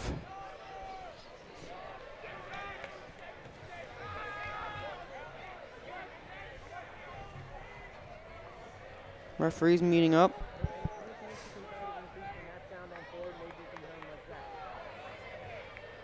It's a personal foul on Willingboro. Another personal foul. Touchdown. Gonna probably kick it off from the 50. Or yeah. Unsportsmanlike conduct. Personal foul. Second one of the day. Yeah, Willingboro coach can't be happy with that, that's for sure. And they're gonna kick it from maybe the 45? Or this is a 15-yard penalty? They kick it from the 10, right? Guess that's a 15-yard penalty. Don't usually kick it from the 40, right, in high school? I believe so. So it's one of those rare instances where they're kicking it off in the opposing team's half.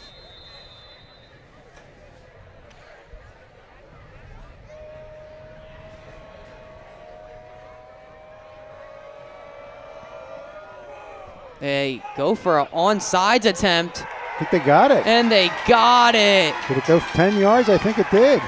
Catches Willingboro off guard in a man. huge swing of events.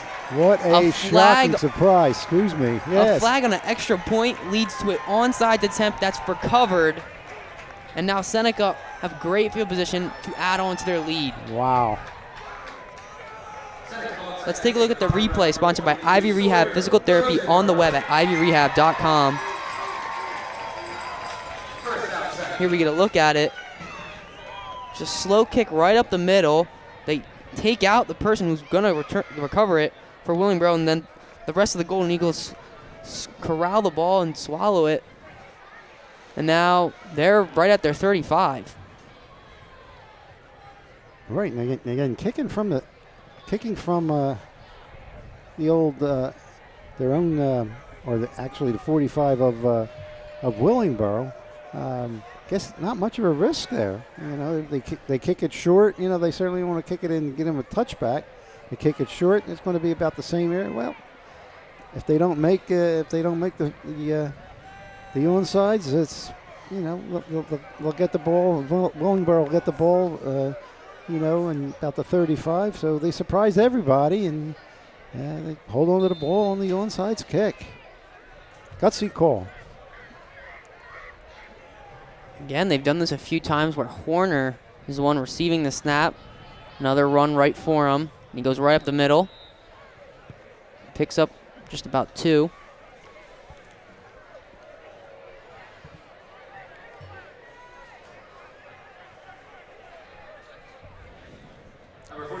They've done that a few times where they just get a nice start to the set of downs by just giving it to Horner and letting him run straight at the gut. And timeout is called. I believe we have a man down. I believe it's referee timeout. It's a Willingboro man that's down. Let's take a look at the replay, sponsored by Ivy Rehab Physical Therapy on the web at ivyrehab.com. And here is the touchdown. It's a beautiful throw right on the money. And he was way ahead of anyone else trying to chase him down. That's Nate Sauerwald in a huge touchdown to break the tie. And the Golden Eagles now have the lead and the ball in their own half, trying to add on.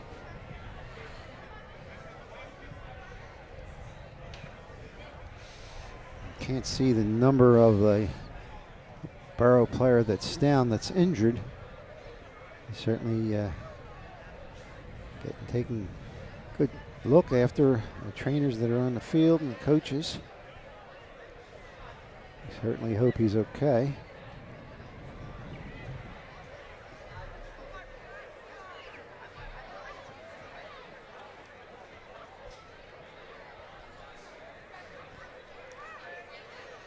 He's up on his feet.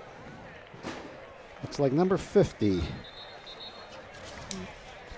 Number 50, that is Jalen White. Yeah, there's an injury on the field, and he's being helped off now. It's going to be 2nd and 8 as they return, and just about ready to resume play.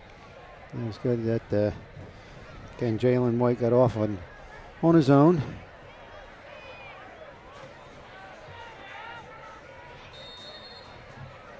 Here we see it again, where Horner sets up to receive, and he gets the snap, runs right through the gut of the defense, and he's going to be right around a first down marker. Boy, up here almost looked like an offsides on Willingboro, the edge rusher, but I guess he just beat the snap there. And they are going to do it again. Horner again to take the snap.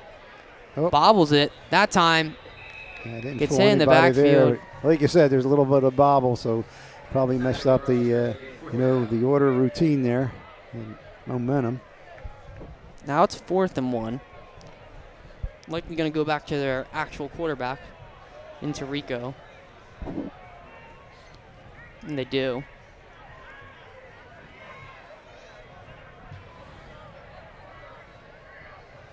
Big play here for Willingboro's defense. Trying to draw him off. Maybe changing the play now after they tried to draw him off. And there they go with the run, and he's going to get it. Strong running there by Tarico. He's going to pick up the first and move the chains once again. Number 9, Tarico keeps for the Seneca. First down. And you can see that the Willingboro defense is slowly getting worn down. They had the long drive on the touchdown, then the onside's kick, and they're right back to playing defense. And again, the penalties, I think they got like 5 of them in the second half already, or third quarter. There's a handoff, a trick play there. Tarico fires into the end zone. He's got him. Number 14, that's Nate Sauerwald again. 2 touchdowns in the second half. Some trickery there, catches Willingboro off guard.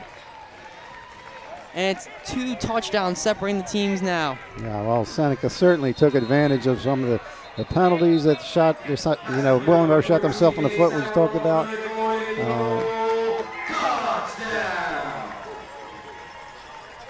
See if we can make it with the extra point, make it possibly at 21-7. Some flags were thrown in between the celebration and the setup for the next play. Seemed to be against Seneca. Yeah.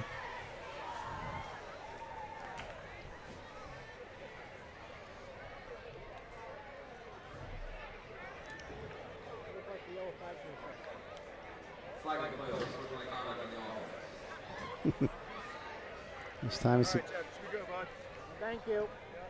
okay. Touchdown's good. I believe they'll be walking off the penalty again on the kickoff.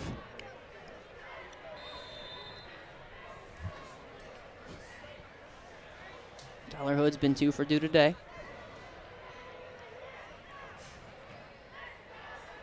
This time, nearly timing up right, but still 3 for 3. It's 21-7 now.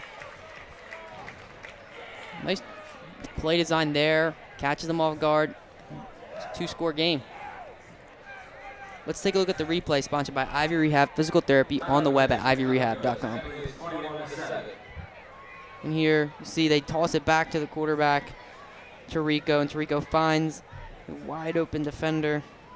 Probably gave up on the play after they saw what looked like a run design, but Sarwald finds an open space in the end zone where he catches his second touchdown of the day. Certainly was open. Certainly Tarico hit the open man. Makes it 21-7 after we were 7-7 deadlocked at the half. And it looked like coming out of the half, Willingboro was going to strike first, and then again, the penalties have been the story of the second half for them, just coming up in the worst moments. And now they're down 14 out of nowhere. That's right, because of, they put a touchdown early in. We may certainly have a different ball game right now, but I'm pretty sure we counted like 5 penalties in Willingboro, and we're still in the third quarter. Seneca also picked up a penalty after their touchdown, so right, they inflected on their kickoff. So they'll be kicking it off from their own 25 because of the penalty. They wouldn't do an onside kick again. No. They're in their own half. Not down this way. I wouldn't think.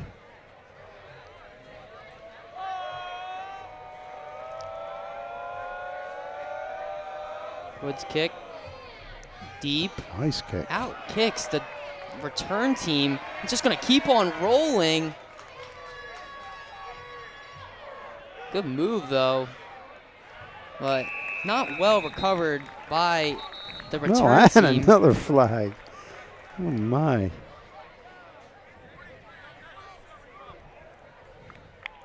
think it's going to go against Willingboro this time. Another one against them. Personal foul is going to pin them in their own half. A few minutes ago, I could hear him briefly. Yeah, another personal foul against Willingboro. Yeah, it's raining yellow. Yeah. Raining yellow flags.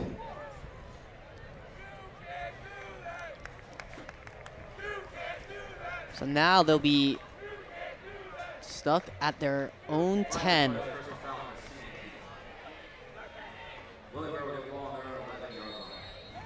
They're going to need some big offensive plays here to get back in this game. Had a good drive to start the game, but they're going to have to. A nice run play here. Breaks through. A good start to this drive. They're going to need more plays like that. A nice run there by Bowden.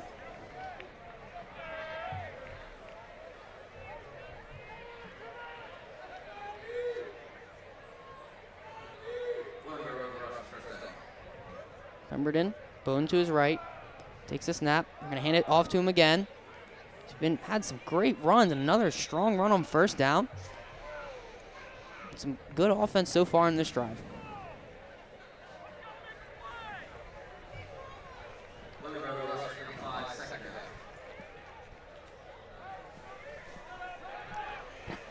Good run to set up this set of downs. They're going to stick with Bowden. Hand it off to Bowden again. He's going to pick up the first. So a good amount of yards per carry in this drive. We'll stick with Bowden. They usually use Cottle as their main back, but Bowden has been the superior so far, besides the one touchdown that Con had through the air.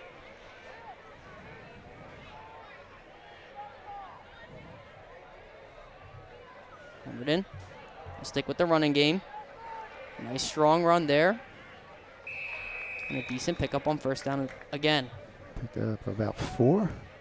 Eventually they can set up the play action. It's been good for them. But they're going to switch to Cottle now. Good service from Bowden.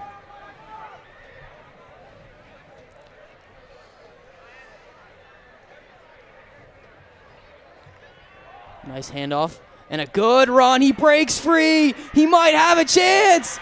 He's got one to beat, and the run game comes through. The response is immediate. They needed that. Cottle, his second touchdown of the game. And no flags on the field. Big play by Willingboro getting back into this game. Very rare that this Seneca Golden Eagles defense has breakdowns like that, but Cottle finds a hole and makes sure to not make mistakes of it. And they're going to have to trot their quarterback out there to take the kick.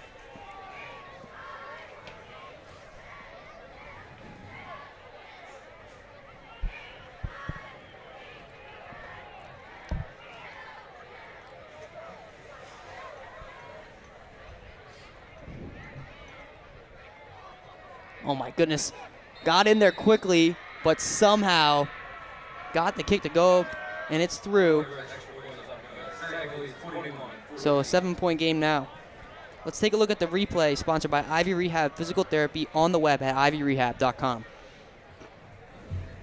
And here you see Cottle just able to slip through that tackle, then gets to the edge near the sideline and just put on the burners. No one was going to catch him there. Got by the last defender, and there was only green turf and a pylon that he had to get to first. And the key that didn't come back with a yellow flag. So Barrow is right back into this game with plenty of time. We're still in the third quarter. Huge run plays so far. Whenever they get away from their pass attack, their pass attack is set up by their run plays. A lot of the play action coming from that. So they strictly ran the ball in that drive, and it paid off.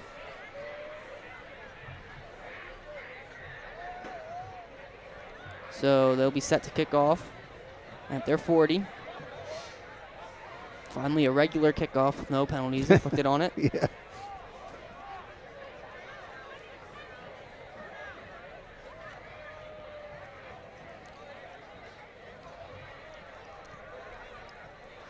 Pemberton set to kick.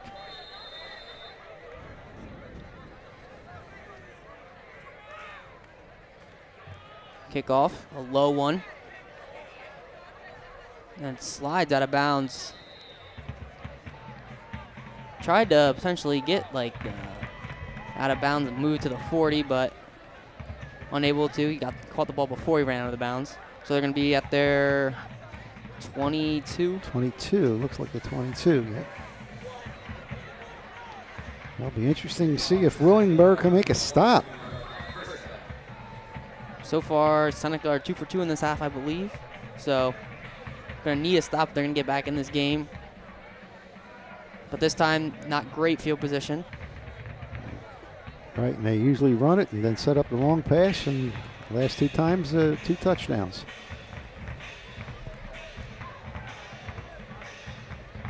Rico to take the snap. He does. They're going to go to the run. Not a bad pickup on first. Sets up a second and medium.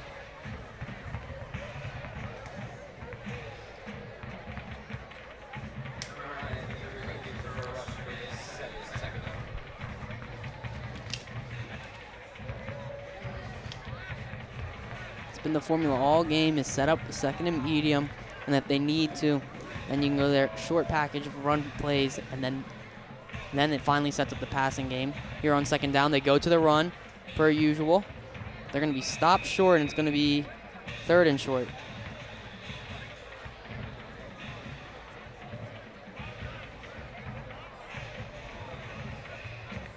Nice quarterback design run there for Tarico. It's about 3rd and 3. Well, they just changed it on the clock to 3rd and 1. The run play.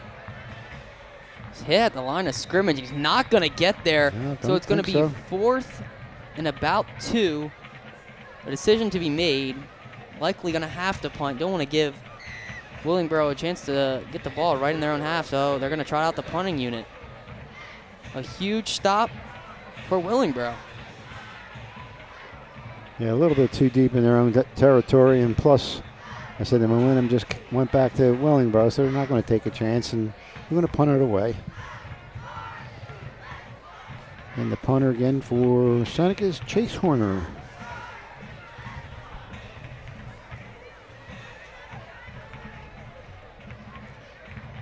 This punt, clean. Bowden gonna let it bounce. He's just not gonna pick it up. They're gonna be right around their 35 with 9 seconds left in the quarter. And a huge stop. They now have a chance to tie this game up. It looked like they were out of it. 2 touchdowns right back to back. The onside kick right in between them. 5 penalties, and then all of a sudden they get the long run by Cottle, and they're right back in it. Got a defensive stop, and like you said, 9 seconds left. Burrow with the ball.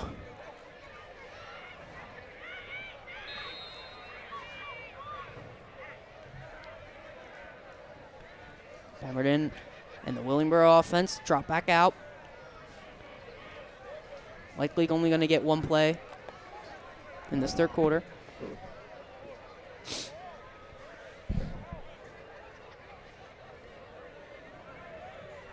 Pemberton handed off to their third running back of the game, and he's going to get a nice carry. Then he's going to be met well by Seneca's defense. It's number 6. That's Omar Messam. It's been a steady diet of Bowden and Cottle, but there they use Messam. Not afraid to use all their running backs. That's the end of the third quarter. Willingboro 14, Seneca 21.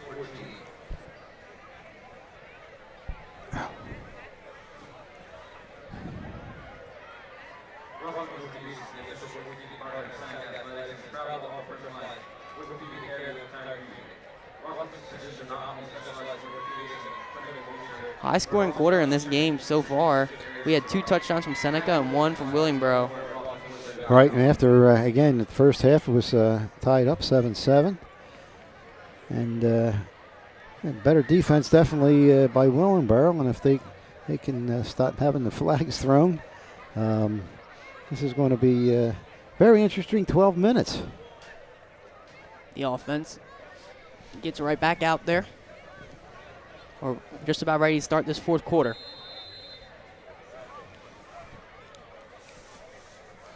Pemberton with Cottle to his right. 2nd and 5. They hand it off to him. Not going to have much there. Now it's 3rd down and 5. Yeah, big 3rd down here. Got a huge stop. You don't want to go 3 and out right back. Got to try to take the momentum, take grip of it, and find a way to get some points on the board any way you can.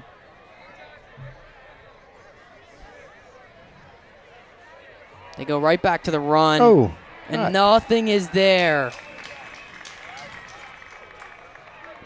Do they go to punt?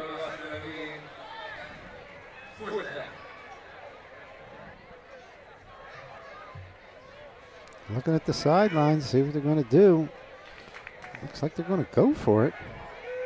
Or I don't think we're sure yet. I have to make a decision soon. I got to call timeout. Looks like they're going for it. Seneca family, let's hear it for your Golden Eagles. This is big 4th and 4 in the 4th. They're going to run it again. He's not going to get the yards to gain, and they're stuffed. Unable to make the plays they need to after their stop, and now Seneca have the ball in their own half, or in Willingboro's half. Well, the last 2 or 3 plays went right up the middle. Didn't really gain much, and thought possibly fake the run up the middle and try to get some yardage on the outside, because that's certainly where they picked up a lot of yardage, especially in the last touchdown. That last drive, they went run, run, run, run. Seneca makes the adjustment, not allow them to get any rushing yards there. Now they have a chance to add on to their lead.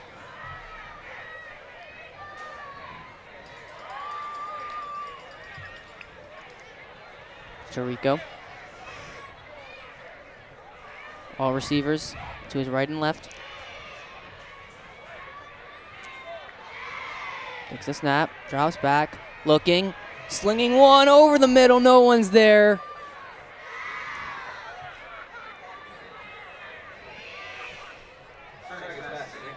It's an incomplete pass, 2nd and 10.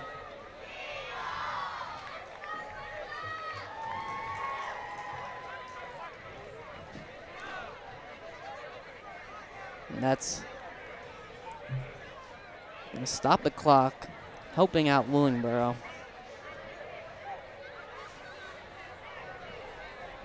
Going against their usual formula of running on 1st down. So now it's 2nd and 10. Horner to the left of Tirico. Hands it off to him. Nice tackle there. Rallying around them are the Willingboro defense. And now it's 3rd and about 7. And another big chance for Willingboro to get a stop.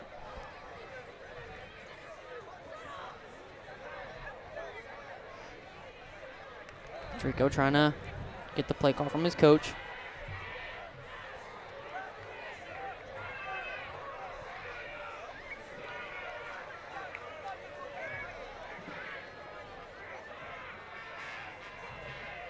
Horner to his right. Takes the snap. Dropping back. Looking. Firing. Deep. And he's not going to be able to find him. He was looking for Sauerwald again, but he's unable again, to. Double teamed, and pass was a little bit short. And they're going to punt.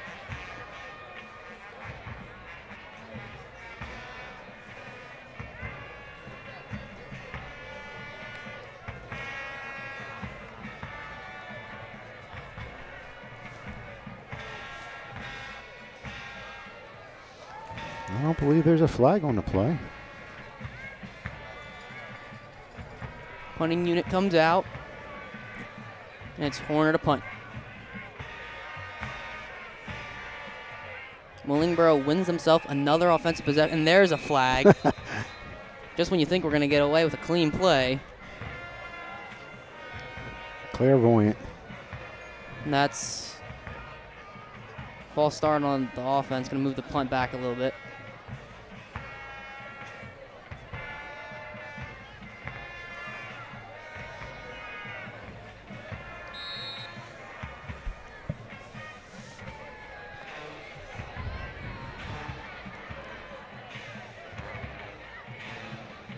Horner set to punt again.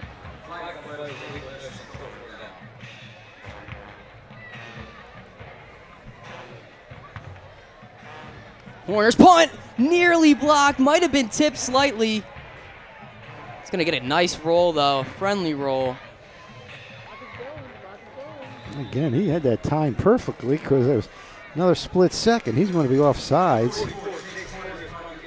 He manages to get some, get a good kick under a lot of pressure right there. And here, another chance for this Willingboro offense to get points on the board. Squandered their last attempt with 4 straight run plays and turning the ball over on downs. We're going to have to find something here. Certainly plenty of time with 9:36 left in the 4th quarter.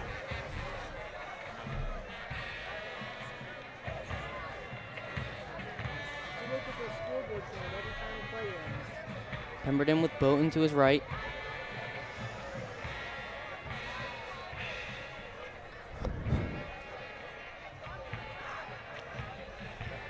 This time they run it. It's some room and not a bad run play to start this drive. Picks up at about 5, I believe. I'll be interested to see if they use any play action. They've done a lot of run. Maybe he'll set up a play action eventually.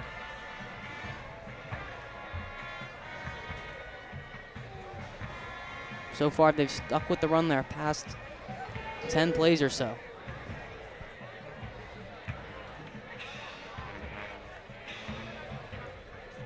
There's the play action.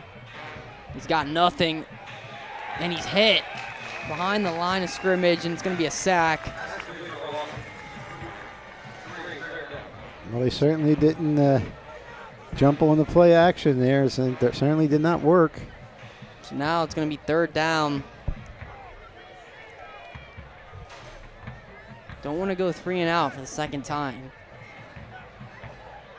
But defense has gotten stops when they haven't had many in this game at timely moments, and their offense has not been able to put up points. Here's a big play for them.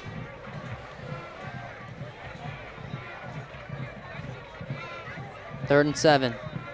Play action. Drops back. Pressure's going to get to him. He's got no room, and he's sacked. Back-to-back sacks. A huge play by the Seneca defense. Of course, a lot of pressure up front, and again, certainly coverage was there. Didn't have anybody to throw to. Results in the second back-to-back sacks for the Golden Eagles. They're going to be punting out of their own end zone here, so they're going to have to find some room and make sure they block well, or this could be catastrophic.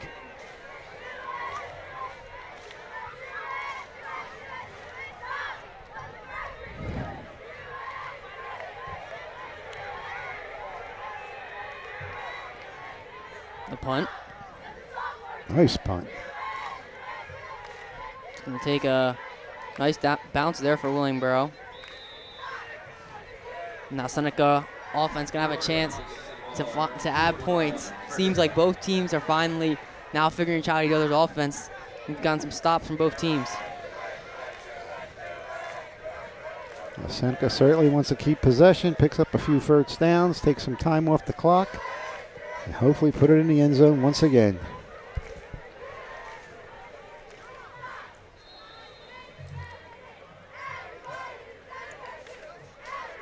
Just over 7 minutes to play.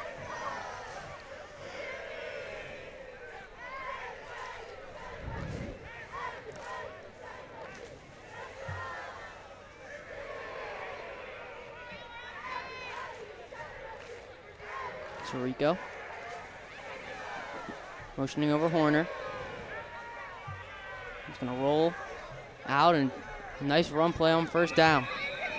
Picks up about 7, I believe.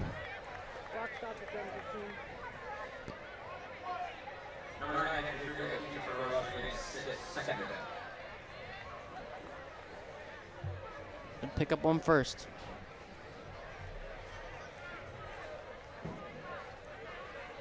I guess he picked up about 6 on that.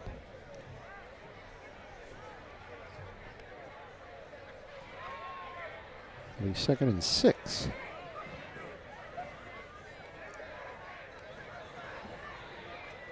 Rico takes the snap.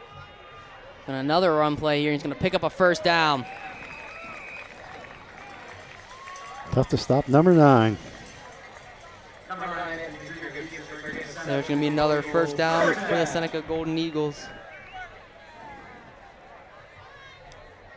Slow, methodical play. And the clock is their friend now. Like they're going to run the ball as much as they can. They can keep on picking up firsts.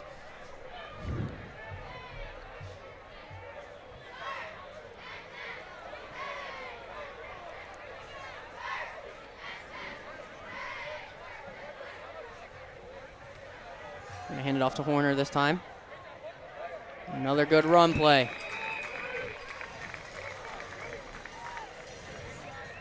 Wearing down this Willingboro defense.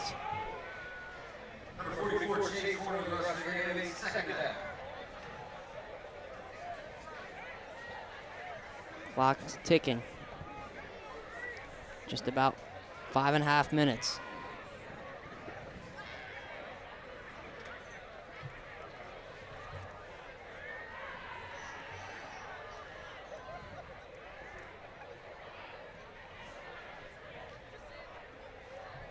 Rico hands it off to Horner again. They're gonna pick up the first.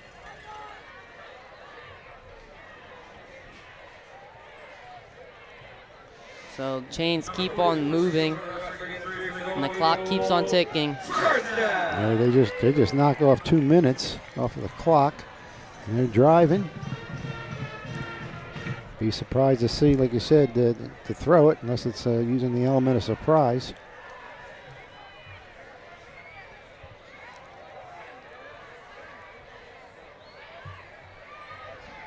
Rico. Come back to his coach.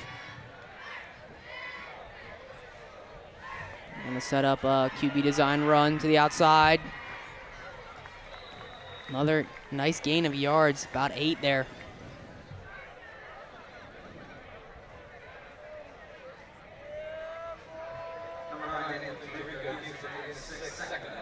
Excuse me, 6. I tell you, Anthony's just so quick, especially to the outside, and especially if the design play is going up the middle and nothing's there, and he changes gears and goes to the outside. He's really tough to stop.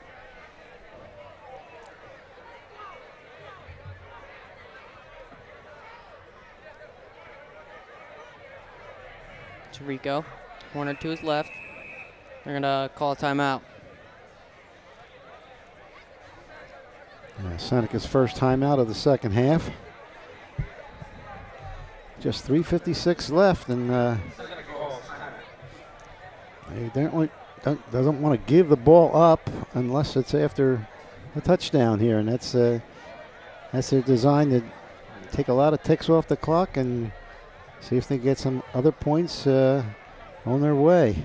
At this rate, even a field goal would effectively put the game away with how slow they're moving and how good the Seneca defense is. So right now they're just trying to eat up as much clock as they can and then put the points up on the board that they have available. And with this running attack of Horner and obviously the dual threat in Tarico, doesn't seem like they're going to be stopped. They just keep on running straight up the gut and around with Tarico. Right, and I say they certainly got 3 or 4 weapons, and Willingboro has to guess which one they're going to key on. Next game, check out the LDTV Sports website for a complete schedule of our playoff coverage. Right, most of the sports, the cutoff hasn't happened yet. It should be happening soon. I know soccer, they start the coaches tournament on Friday and Saturday of this week for boys and girls soccer.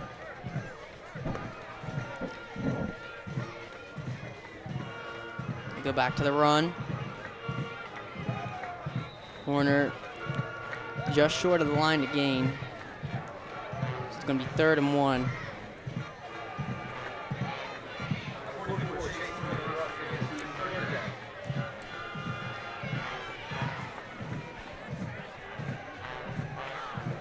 Likely going to go back to the run here on 3rd down and pick it up.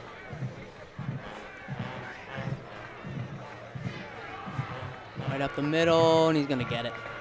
Nice run there by Tarico.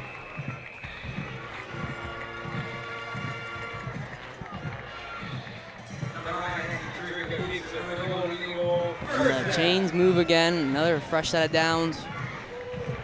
The Golden Eagles continue to run down this clock.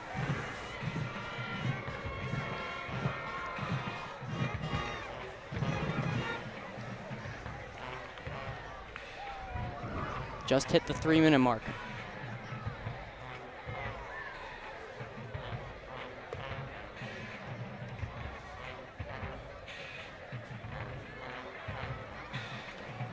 Look like they jumped off there. Doesn't matter. They're gonna run for. No flag. So I managed. He got back and before the snap, and Willingboro's going to take their first time out.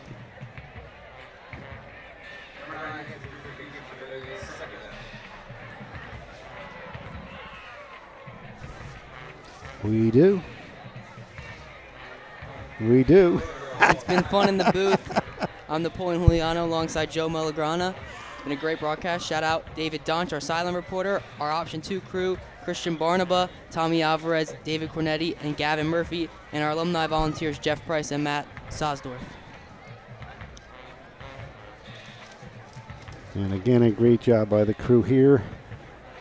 Mostly student crew of the Lenape District.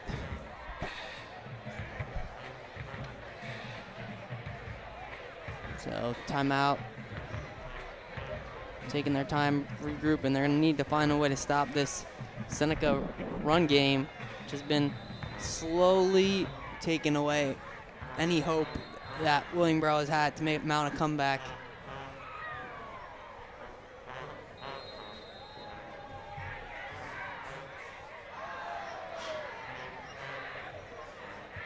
Here they have Horner set to take the snap. They have Tarico out to the left side.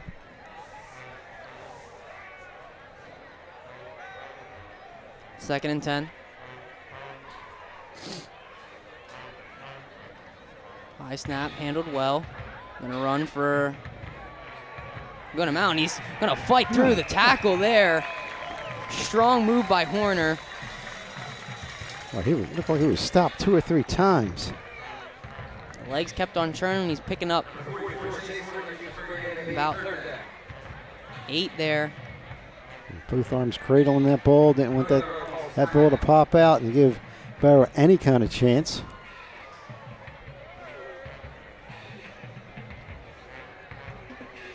I believe Barrow probably called their second timeout just to preserve time on the clock, just in case they do get the ball back, but they're down to only 1 timeout left.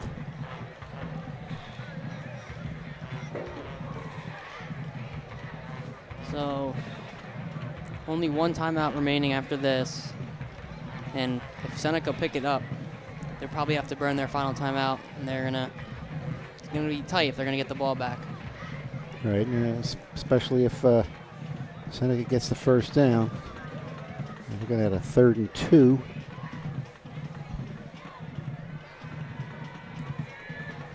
.228 to play. Both units get sent back out there for a pivotal 3rd and 2.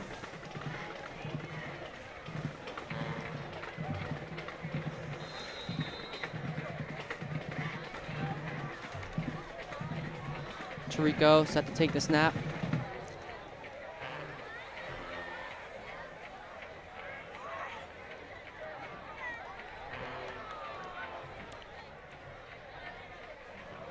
Motion over a man. He fakes it. And he's going to take it for himself. Can he get in the end zone? Just short. He's going to be at the 1. Nice run there by Tarico. Showing off those legs. Tried to reach across the plane, but just barely short. And the clock keeps on running. Coming up on 2 minutes.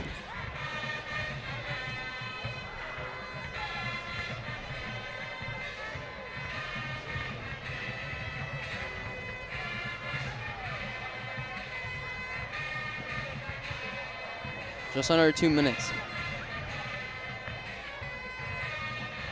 Tarico takes the snap.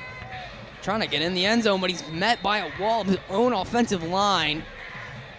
And he's not going to get in. I wonder if I'm going to get a timeout here. And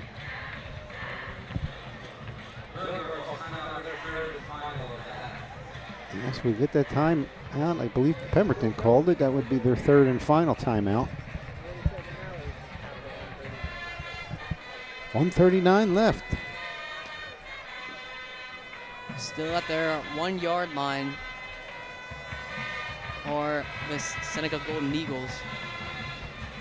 And certainly after the first, I don't know, 12 minutes or so, or of the second half, a lot of that 3rd quarter was a lot of flags, but we haven't seen any. We're going to try to keep it that way. 1:39 left.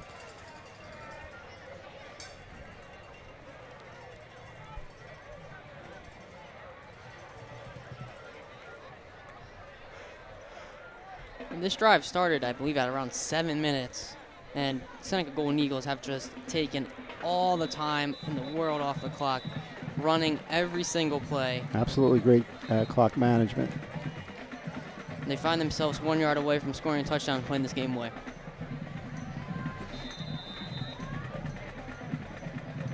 They got a man wide open, no one covering him. On the far side, They finally motion a corner out there. Must have heard you. There's Tarico, and there's the touchdown. Basically untouched. I think actually might have been untouched. And that effectively puts the game away. Finally gets the touchdown with his legs.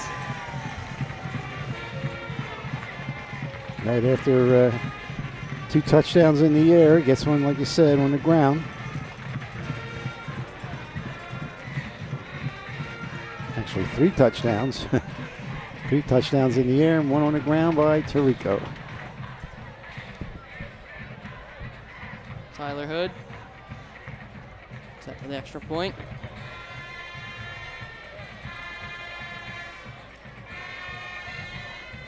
And that one, I think, might have been blocked, but still good. Yeah, it was blocked out of. Might have had a chance of going through, but it's no good, and it'll be 27-14. Let's take a look at the replay sponsored by Ivy Rehab Physical Therapy on the web at ivyrehab.com. We're going to look at the touchdown. Yeah, no one touches them. Straight through, and it's basically a game-ending touchdown. Puts them up 2 scores with 1:37 to go. And with Tyler Hood's extra points, kind of been an unsung hero today. 4 for 4 on extra points, and the onside kick that gave him the chance to go up 2 scores, and it really was no looking back after that. Obviously, they gave up the touchdown, but it was a very pivotal moment in the game that allowed him to take control of it. So he'll be set to kick off here with 1:37 to go. And I guess if you have any last chance, it's going to have to come right now if you're Willingboro.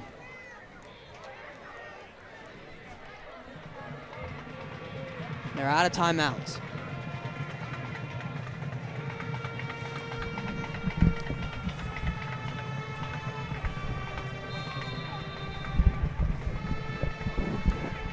Tyler Hood.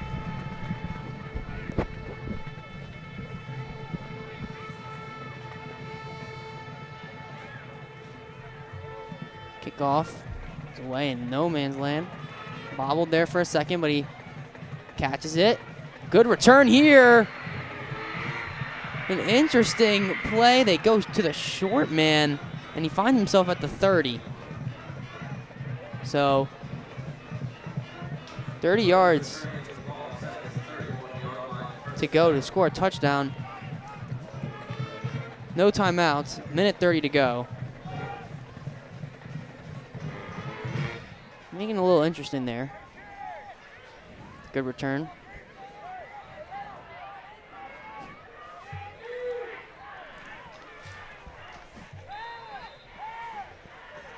So Pemberton got Bowden to his left. Gonna have to.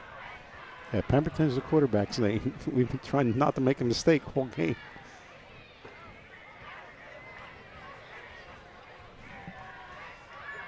Play action.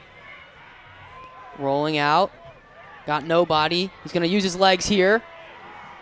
Got to get out of bounds, stop the clock. Instead, he stays inbounds. Now he's out of bounds. And he gets out to stop the clock. 1:14 left. Going to be 1st and goal. Nice run there. Play broke down, but makes the most of it. They got a chance to score now in the red zone.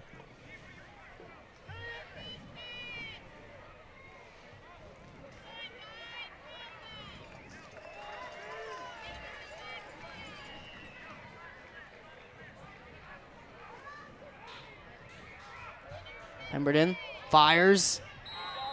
Too far. And it's going to be 2nd and goal. It only took a few seconds off the clock. 2nd and 10 with 1:11 left.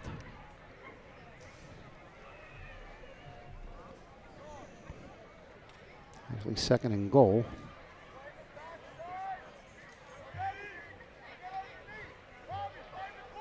Pemberton setting up his offense. Need a quick score. Got to get in the end zone. Can't fall short. It's going to have precious time tick off the clock.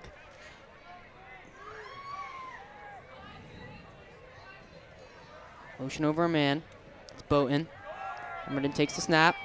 Firing. Got Bowden. He's going to be into the end zone just barely. It's going to save him some time, and it's also going to get some points on the board. It's going to be interesting here.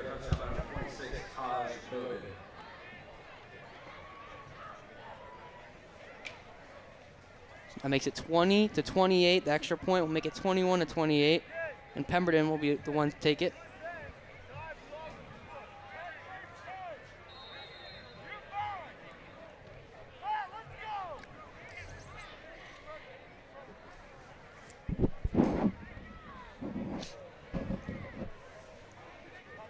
Pemberton set to kick. Their timeout by Seneca, I believe. Yeah, I don't think Willingboro has any timeouts remaining. Minute 4 to play. Let's take a look at the replay sponsored by Ivy Rehab Physical Therapy on the web at ivyrehab.com. And here, you get the throw from Pemberton. Bowden makes a nice play on it.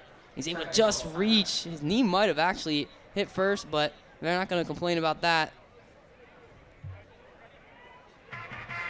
But a touchdown scored nonetheless. A chance to make a 7-point game with this extra point.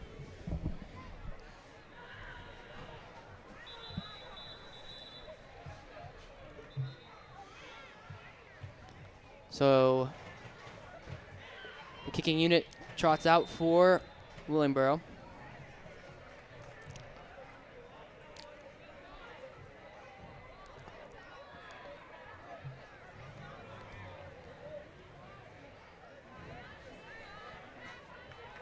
Low snap, kick is up, and is good. Handled nicely by the holder. And it's a 7-point game. We have seen one successful onside kick, but this one's going to lack the element of surprise that Seneca had. That's for sure. I'm sure Seneca's going to be looking for it. Gonna have to be well executed because Seneca are going to be ready for it. 1 minute 4 to play.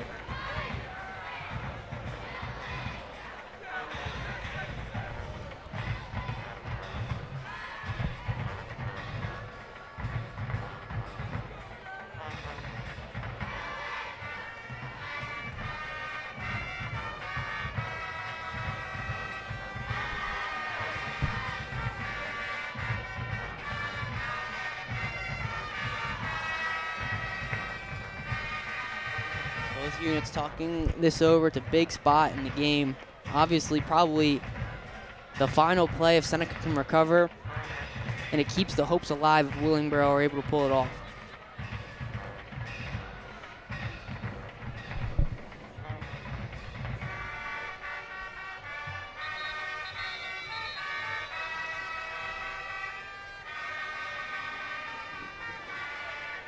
Both units getting sent out there for this pivotal play.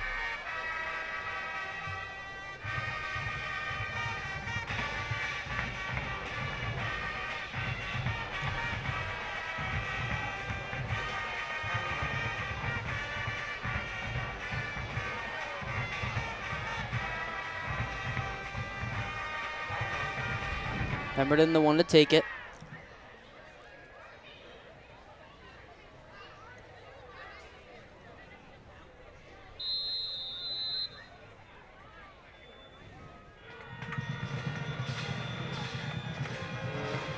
Gonna set it up for that side. It's gonna be a flag thrown.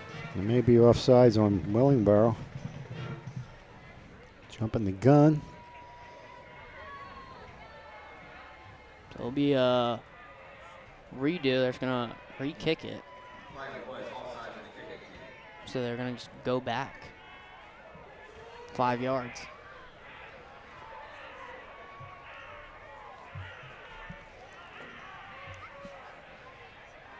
Pemberton gets a chance to get a better kick than that one right up the middle.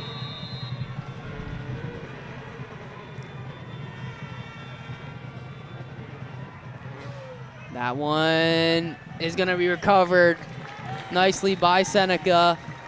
Right that will be midfield. it. No timeouts for Willingboro, and they can just knee this one out.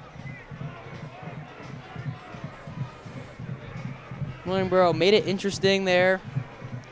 Made it come down to an onside kick after they scored the touchdown.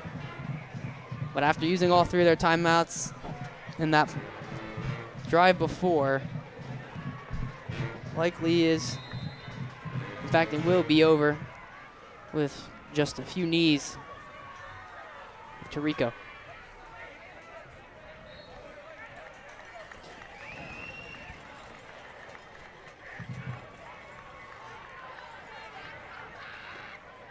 Good fight by both teams throughout the entire game, but Seneca came up with some huge time management and less self-inflicted errors and allowed them to pull through. Yeah, those penalties certainly have been a different outcome. And that will be it. Seneca escape after some tough rallies back by Willingboro. The Golden Eagles played the cleaner game, and that means they played the better game, and they won this one in a tight affair. And Seneca goes over the 500 mark for their home field games at 3-2. Of course, we mentioned earlier that they were 4-0 on the road. They also snapped Willingboro's 3-game winning streak.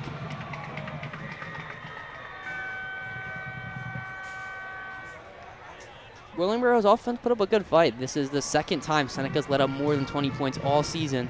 Right, and you thought after that last touchdown by Seneca that Willingboro didn't have any fight, but they marched right down the field and cut it to 7. But unfortunately, too little, too late. And as you said, they already used their timeouts, and unless there was a turnover or a successful onside kick, pretty much went with the Seneca Golden Eagles. And that'll be it. Willingboro dropped to 4-5. Seneca improved to 7-2. We'll be right back with player of the game.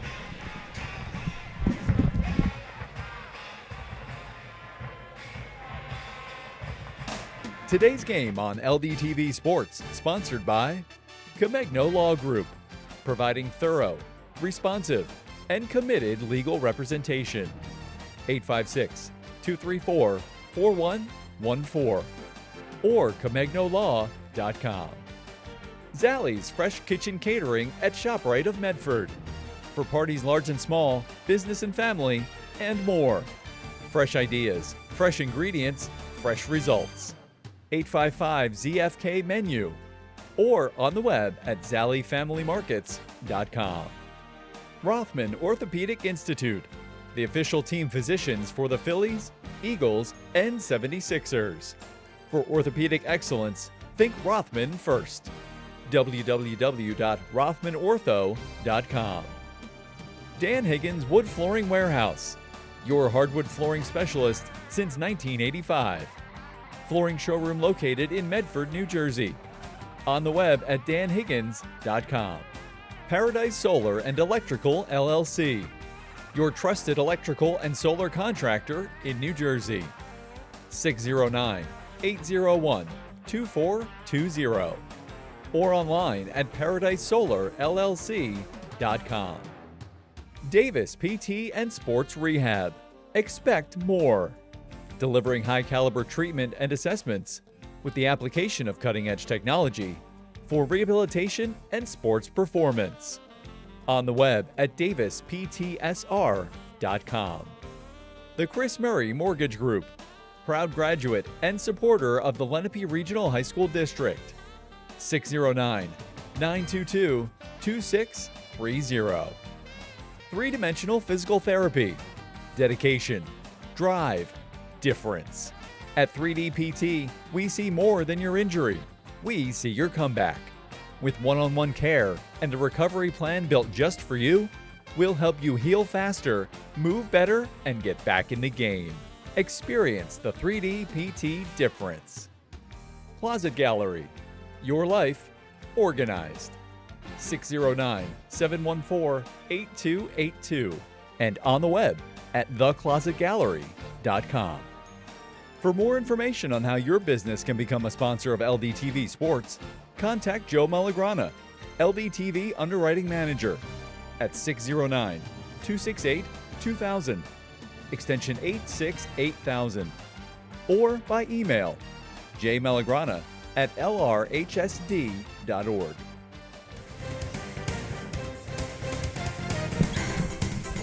It's time now for the Equitable Player of the Game, providing millions of customers with life insurance, annuities, and other need-based products since 1859. Equitable. Together we'll build the right strategy for your future. Call 732-452-7275. Let's send it down to David Donch standing by for the interview. I'm with our player of the game, Seneca QB Anthony Tirico.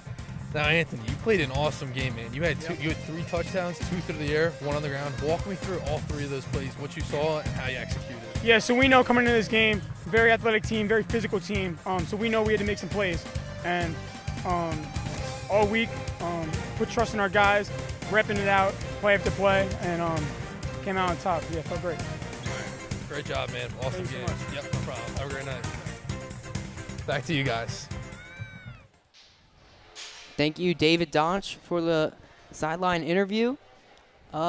His well-deserving game, man. He showed off his dual threat ability all game. He was great with the running, and then he also had timely throws.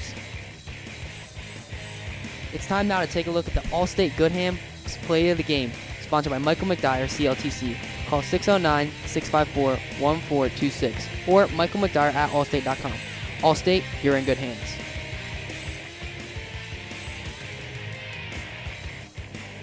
And here, the passing touchdown by Tirico, rolling to his left, sets his feet, slings it deep. Great catch. That's number 4, Gabe Atz. Huge touchdown.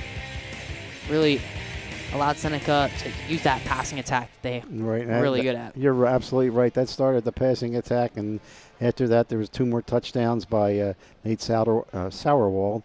And, of course, ended with the running touchdown by Anthony Tirico. And that will be it. Willingboro 21, Seneca 28. See you later.